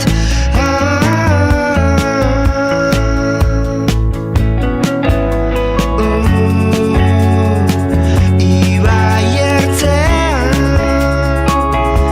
utzi ditut ezpata eta ezkutua.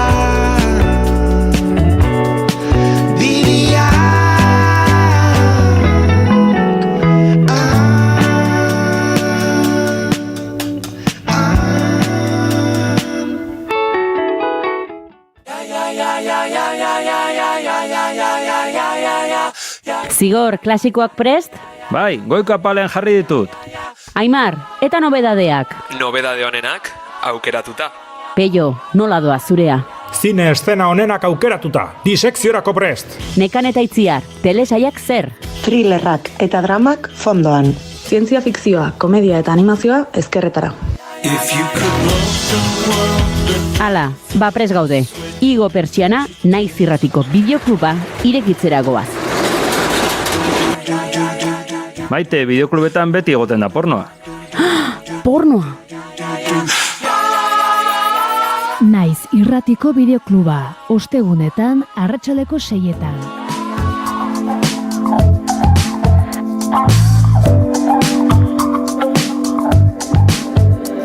It's you.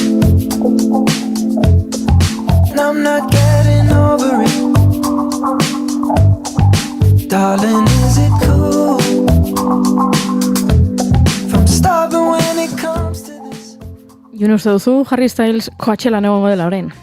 Pegatzen dio pila bat. Pegatzen dio gotea, baino aldi berean, ez dakit. Bai. Bueno, hemen kontua da, guk nahiago dugula etxean telesail bat edo pelikula bat ikusten egon, Coachellan egon baina, za? Bai. I just think you're cool. I dig your cinnamon. Do you think I'm cool too? Or am I too into you?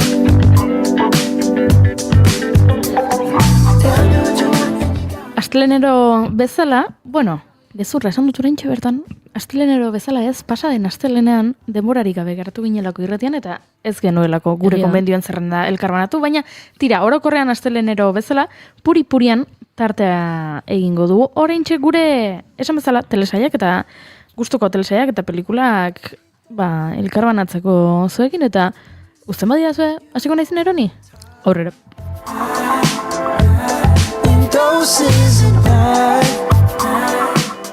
Batzuetan estrainatu berri diren telesaiak gomendatzen ditugu, beste batzuetan denboraldia estrainatu berri den telesaien bat, zinemaretoetan dagoen pelikularen bat, nik laugarren denboraldi bat gomendatu nahi dizuet. Telesai baten laugarren denboraldia, Valeria telesaiarena.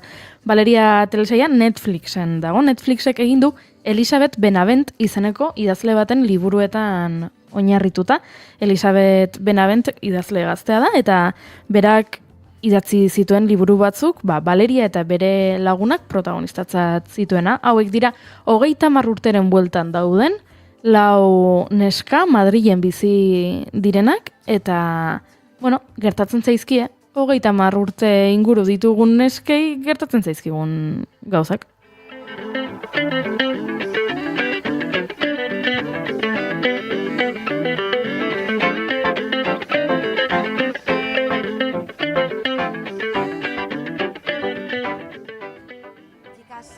Tengo una cosa que contaros.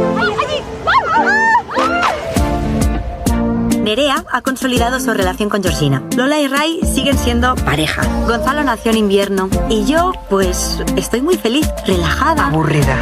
Para tu vida es genial, para la novela no sirve de nada. ¡Chicas! Estoy en un tonteo con Quique, el del curro. ¿Qué? ¿En el trabajo no creen que sea igual de válida que antes de tener a Gonzalo? Tenemos todo el tiempo del mundo para seguir avanzando. ¿Por qué una persona estando a gusto con alguien huiría del compromiso? ¿Eso? ¿Por qué? Tía, inventa que la protagonista vuelva con Víctor y folle como follaba antes. Eso es lo que quiere la gente. Que entre nosotros no va a volver a pasar nada. Entonces, si estamos de acuerdo, podemos ser amigos. Claro. Uy, se viene podcast. Es que no llevo bien estar lejos de Aitana, pero tampoco estar lejos de ti. Podríamos venirnos a vivir aquí, los dos. ¿Y qué quiere la Valeria de aquí, de ahora?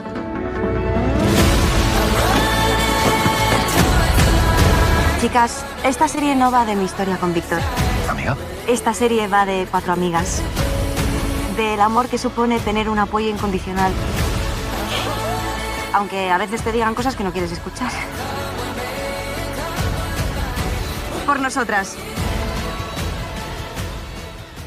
Entzun duzuen ahots hori bera da Valeria, bera da protagonista nagusia, naiz eta esan bezala, 4 emakume hauen bizitza kontatzen duen, eta berak esan duen bezalaxe, telesaila ez da bere harreman sexu afektiboen ingurukoa, telesaila gehiago bada beraien 4 arteko harremanaren inguruka, naiz eta maitasun historiak badauden. Duela hilabete, pixka bat gehiago, otsailaren erdialdean estreinatu zen 4. denboraldia, eta horixe gomendatu nahi dizuetnik, arrazoi zehatz batengatik. Nabaritzen delako, gidoiak idazteko eta zuzendaritza taldean, emakume asko daudela. Eta nabaritzen delako, emakume batek idatzitako liburu batzuetan oinarrituta dagoela, eta nabaritzen da noski, protagonistak 4 emakume direla. Eta ez soilik hitz egiten diren gaiengatik, ze adibidez. Carmen da pertsonaietako bat, berakume bat eduki du eta lanera bueltatu nahi du. Amatasunaren gaia lantzen da. Lola beti ibili da, erlazio harreman poligamoetan, eta orain, ari da probatzen monogamia. Bueno, gaiak badira noski potoloak eta interesgarriak, baina berezikin niri gustatzen zait gaiak tratatzeko moduak.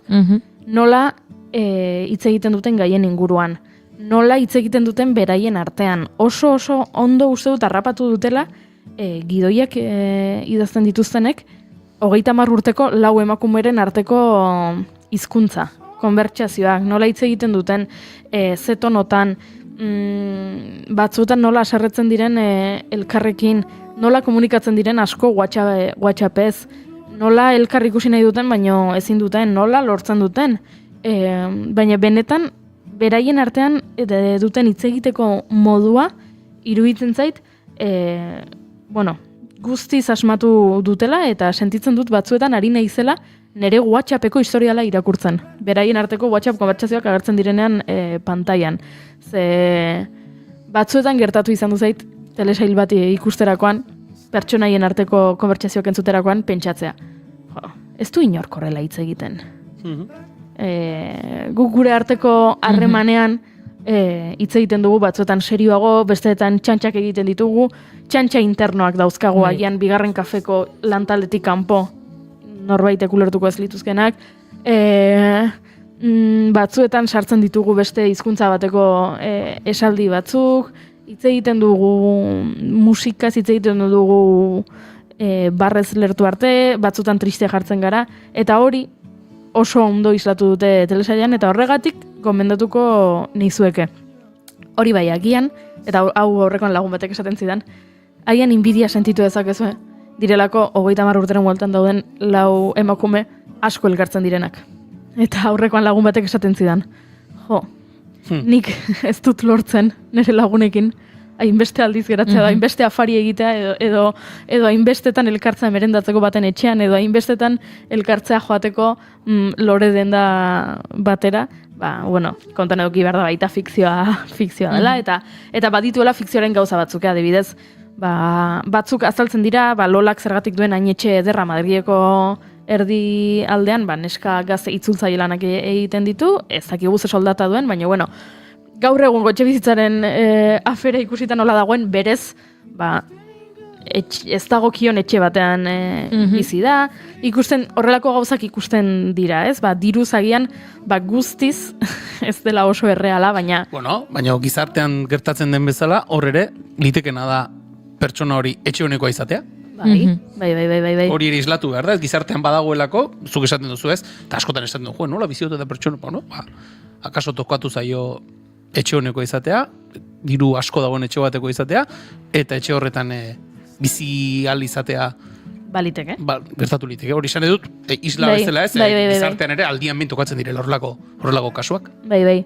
Gero badago, hau lehenengo, bezakit bigarren denboraldian edo ikusten da, pertsonaietako bat, nerea gurasoekin bizi da, erabakitzen du, joan nahi dula bakarrik bizitzera, eta enpresa bat justo montatzen ari da, eta orduan, hasieran ez dio inorri esaten, baino gero ikusten da bere logela, bere bulegoan dagoela. Eta orduan, bulego baten alokairua ordaintzen duela, eta ezin duela bulegoaren alokairua, gehi etxe bizitza baten alokairua ordaindu, eta orduan, ohe bat daukala izkutuan... Bulogoa. Bulogoa. Ze polita, bulogoa. Ez da bat ere polita, baina. Bulegoan lo egitea ez delako polita, baina. Tristea da, baina hitza gustatu zait. Horixe gomendatzen dizuet, Netflixen dago, 4 denboraldi dira, baina atal gutxi ditu denboraldi bakoitzak, beraz tita batean ikusteko modukoa da, eta nik ez ditut liburuak irakurri, baina entzun dudanagatik liburuak irakurri dituztenek ere gustora ikusi dute. Horixe nire gomendioa, Jun, eta zurea? Bale, nire gomendioa, nola beti esate dizuten, ekartze ditutela gauza zaharrak, tal, nik niregatik ekarriko nituzke astelenero batean Kassel, urrengoan Encis Los Angeles, urrengoan Encis New York, nire nahiak esaten duen bezala, todo poliziako de bomberos dena gustatzen zait. Orduan, poliziaka bomberos esan duzu. Bai, bomberonak ere, bastante interesgarria dira. Eta telesaioiek ez dituten ez ekarri, ekarri dut bat martxoaren 28an uste dut estreinatu zena, orduan Benetan, bueno, puri-purian da ona. Bueno, hau ez genuen Arregoteko modukoa. Hau ez genuen espero, aizu. Telesaiak izena du Manual para señoritas. Eta telesail espainola da, Netflixen dago, baina, bueno, ez du asko hortik. Elena Viana para servirles. Los padres de estas jóvenes de buena familia me pagan para ayudarlas a dar con el pretendiente perfecto. Un joven, un gañán. No. Un padre viudo, 3 hijas. Ahora todo lo que tengo que hacer es seguir el manual de toda buena señorita de compañía para no cometer ningún error. Porque un error puede hundirte la vida. Ahora es cuando viene la sorpresa. Bueno, pixka bat Bridgerton estetika dauka, ez da? Bai, dauka, Bridgerton estetikatik, bueno, asko, da Espainian 1800 da, zehoz, edo olako zerbait. Bai, olako zerbait jartzen du, baina ez dute zehazten, ez da momentu batean ze urtetan dagon. Orduan, bueno, da pixkat epokako iruditeri bat osatu dutena, eta nik ere hartu diot momentu batzuetan, segun plano batzuk eta koloreengatik eta pixka bat, orain hitzaitaterako izena, El Gran Hotel Budapesten zuzendaria? Wes Anderson. Wes Andersonen pixkat iruditeri antzekoa edo, hartu diot estilotik pixka bat.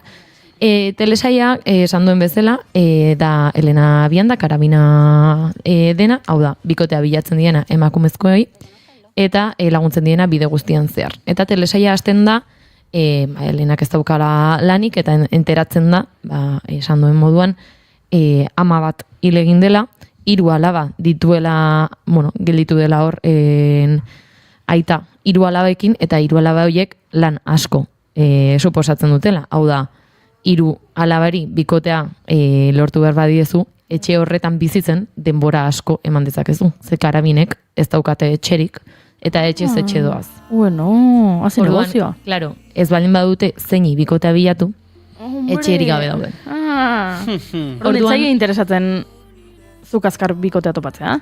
Claro, hasten da trailerra esanez, gauza bat dauka ona, azkenan ikustezula maitasuna eta nezu guztia, baina beste txarra lana ondo egiten baldin badezu, zu kalera zoazela.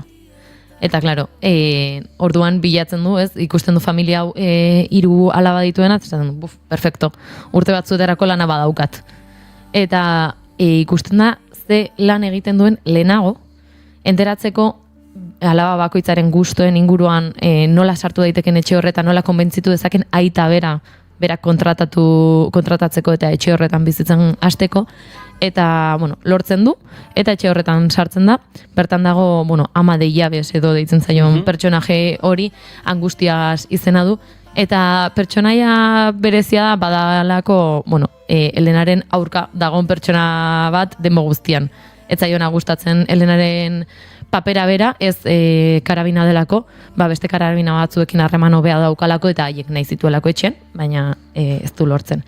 Eta ikusten dugu, gizarte horretan ez nola hasten diren dantzaldiak eta pixkat Bridgerton bezala ez, dantzaldietara joan behar bikotea bilatzea, baina zein komeni zaitzen, nahi zait komeni, sartzen den momentuan alaba batekin zentratzen da, eta alaba horrek, Kristina izena duen alabak, badauka jadanik pretendente bat, edo hor badago mutil bat. Kontua da lehenengo dantzaldian, denan kasgora jartzen dela. Eta hortik aurrera hasten da drama guztia. Salseo. Daude sekretu pila bat Elenak gordetzen dituenak behaien aitarekiko, eta horrik ikusten da nola lortzen duen konplizidadea, sekretu horiek gordeko dizkizuet, eta zuen konfiantza honen gandik lanean jarraituko dut. Kristina alaba da, 2. horrerdiko alaba, eta honek ikasi egin nahi du.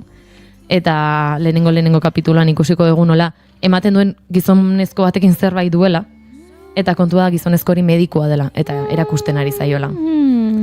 Eta hor, alabak ikasteko aukera duen, edo ez, aitak baimena eman behar dio, zer den gizonez betetako klase batean sartzea, non emakumeak ez dauden ondo ikusita. Eta gero dago 3. alaba, eta niri asko gustatu zaidana, Carlota izena duena, da gazteena, da inork kontuan hartzen ez duena gauza serio ez hitz egiteko, baina denataz enteratzen dena, ze da, izugarrizko kotilla. Enteratzen da denataz, naiz eta sekretu guztiak gorde, bere gandik, pentsatzen dutena ez duna entzuten ezer, eta, bueno, Elena lehenengo momentuan etxean sartzen denean, eta gela erakusten diotenean, susto bat ematen dio, baina susto bat, izugarrizkoa, ea lehenbailen etxetik botatzen duen, ez du lortzen. Beti dijoa lutoz jantzita, mundu guztia saiatzen da beak soineko beltzak ez jartzen, eta beak soineko beltzak nahi ditu, arma bat nahi du, monotarantula bat nahi du beretzat, da pixka bat pertsonaia hortik ateratzen dena, iratxen paranek egiten du eta neiskaneko gaztea. Eta, bueno, da mundu horretan, divertigarria da, bai, nabarmenena dena, laugarren pareta hori hausten dela etengabe, Elena Biandak denbora guztian zurekin hitz egiten du eta kontatzen dizu zergatik hau bai, zergatik hau ez, bea ze sentitzen hasten den edo sentitzeari uzten dion, bere sekretuak ere kontatzen dizkizu eta ikusten duzu nola, ez dizkien kontatzen bestei. Eta gero hortartean dago Álvaro Mel, Álvaro Mel ezagutzen nuen sareetatik, eta poztu naiz pila bat ikusteaz, pertsonaia oso polita egiten du, da haien aijado, nola esaten da euskaraz, ez dakit nola, aitaren semepontekoa. Semepontekoa. Eta da, haien laguna izango balitz bezala, eta hor dago etxean une oro, haien inguruan beti, eta pertsonaia polita da, idazlea da, kazetaria da, eta badauka ere horrek zerikusia historian. Esan behar dut, azkar ikusten da, 40 minutuko 8 kapitulo dia, baino uzten dute irekita. Ez da bukatzen denboraldia eta nik gehiago ikusteko gogoarekin banago. Egia da esan dutela, bigarren denboraldi bat egongo dela, ziurtatuta dagoela. Osan da. Eta hori gomendioa Netflixen dago eta azkar batean ikusten da egia esan.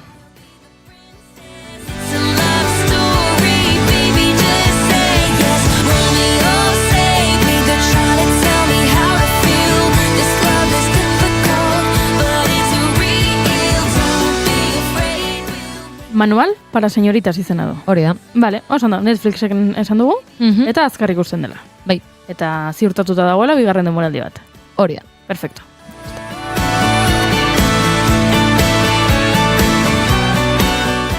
Eta Julen, zuk zer gomendatu behar duzu? Mikro eskerrik asko. Barkatu, mikroa itxi. Ez, ondo, uste dut, nire gomendia mikroa itxita asko zobeto ulertuko litzatekela mikro irekita baino. Oso txarra naiz. Arraroa da? Ez, oso txarra naiz, horrelako pelikulak, telesailak eta antzekoak gomendatzen. Beraz, The Handmaid's Tale, ikuste daukazue? Ez. Begira, gauzat kontatu behar dizut, ez naiz ausartzen. Ez zara ausartzen. Ez naiz ausartzen, badakit zeren ingurukoa dan, The Handmaid's Tale, El cuento de la criada, edo, Margaret Atwooden liburuetan oinarrituta, badakit gizarte distopiko batean, hori da. Emakumeak zeharo zapalduta, hori da. Eta ematen dit beldurra. Eta nola badakidan gaizki pasako dudala ikusten, ez dut momentua topatu. Tira, amaitu dago mendioa, zenik azalduta baino beto azaldu duzu. Beraz, bere horretan ere utz dezakegu. Baina kontua da, telesail honek baditula urte batzu. Hori da, lehen aipatu duzu balio dutela, ez? Izan daitezkela gomendioak telesail edo pelikula berriak, edo denboraldi berriren bat estreinatzera doazen telesaila. Hau da, honen kasua, The Handmaid's Tale, zuk aipatu bezala, Margaret Atwooden liburuetan oinarritutako serie bat da, telesail bat da, eta HBO plataforman ikus daitekeena, eta apirilaren 8an uste dut estreinatu dela 6. eta azken denboraldia izango dena, uste dut trailerra ikusteko moduan garela, ezta? Baixildu ingonez, asko irabaziko dut. We can't just let them win. Mayde's working on a plan to kill extremist commanders. If you want to fight, then let's fight together. God has a plan for me, and I cannot hide from his plan anymore. We broke this country, and now we have to fix it together. This is Gilead. The only person you should count on is yourself. I am trying to give you a way out. There is no way out. How many bodies are you gonna throw in the fire? When is enough enough? When there's no one left to fight. We're just two lunatics going into Gilead on a wing and a prayer. They will never see us coming. Oh, hell no. Blessed be the fruit. Let the revolution begin. As dadila iraultza, badirudi borrokarako prest daudela emakume batzuk? Bai, zuk aipatu duzunaren bidetik ez, etorkizun distopiko batean edo kokatzen dela esango genuke, Gileadeko errepublika bezala deitzen den lurralde bat esango dugu, ez dakit nola definitu, eta hor oso, ez dakit nola esan, aginte berezia daukate beste hitz batzuk ez erabiltzagatik. Ez da, zuk esan duzuna, emakumeak kasik ere erabate zapalduta daude, badaude komandante bezala deitzen diren, edo ezagutzen diren gizon batzuk, boterea dutenak, eta esate baterako komandanteak badu bere emaztea, baina emakume horrek umerik ezin baldin badu izan, bikote horrek umerik ezin baldin badu izan, badaude, gazteleraz kria da, euskera ez dakit, neskame bezala ezagun izan den hori, emakume horiek erabiltzen dituzte, beraiek bikote bezala izan ezin dituzten umeak izateko. Erabili ditzakete emakumeak lasezko. Nahi duten erako, erabili ditzakete. Kontua da, demoraldik aurrera eginala, hor neskame horien artean, telesaileko protagonista den Elizabeth Moss, eta telesaileko ez dakit zuzendari itzan ere parte hartu izan du, edo koizle bezala ere bai, sekulako pertsonaia da, June Osbornen pertsonaia, eta bera da ardatza, kasik ere telesail guztian, gero, berak garbi duelako ez, Gilead horretatik atera egin behar duela, berak ere izaten du umetxo bat, komandante batentzat, horrela gaizki esaten hasita, eta bere alabatxoaren bila, eta hor zentratzen dira aurreko denboraldiak, eta 5. denboraldiaren amaieran, Jun atera zen, 4. denboraldian Gileadetik ateratzea lortu zuen, eta Kanadatik ari da nolabait ere, resistentzia edo antolatu nahian, eta 5. denboraldiaren amaieran, telesailak utzi gintuen, ordura arte etxai amorratu izan ziren biren arteko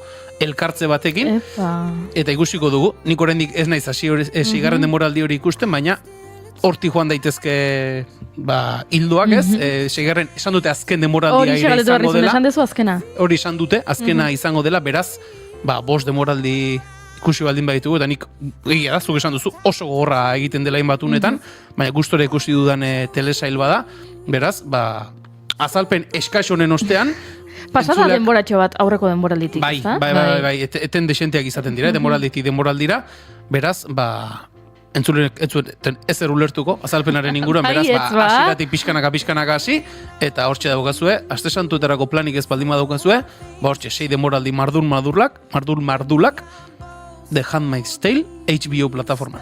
Osondo, hementxe gure gaurko 3 proposamenak, Manual para señoritas Netflixen, Valeria baita ere Netflixen, eta The Handmaid's Tale, HBO, esan duzu?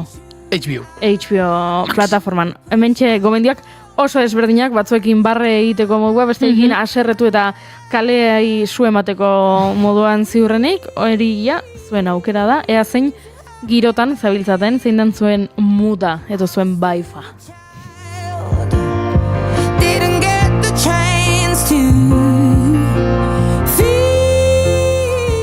Baina konturatzerako, saioa agurtzeko unea iritsi da.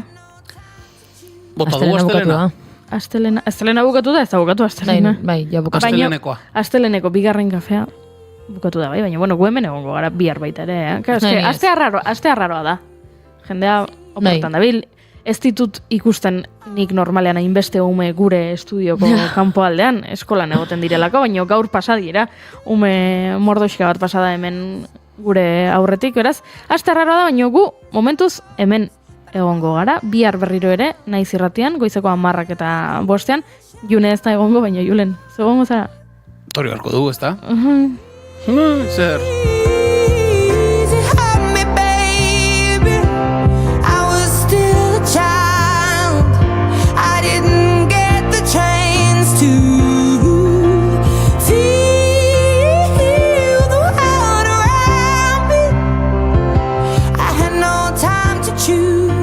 Bihar arte denoi.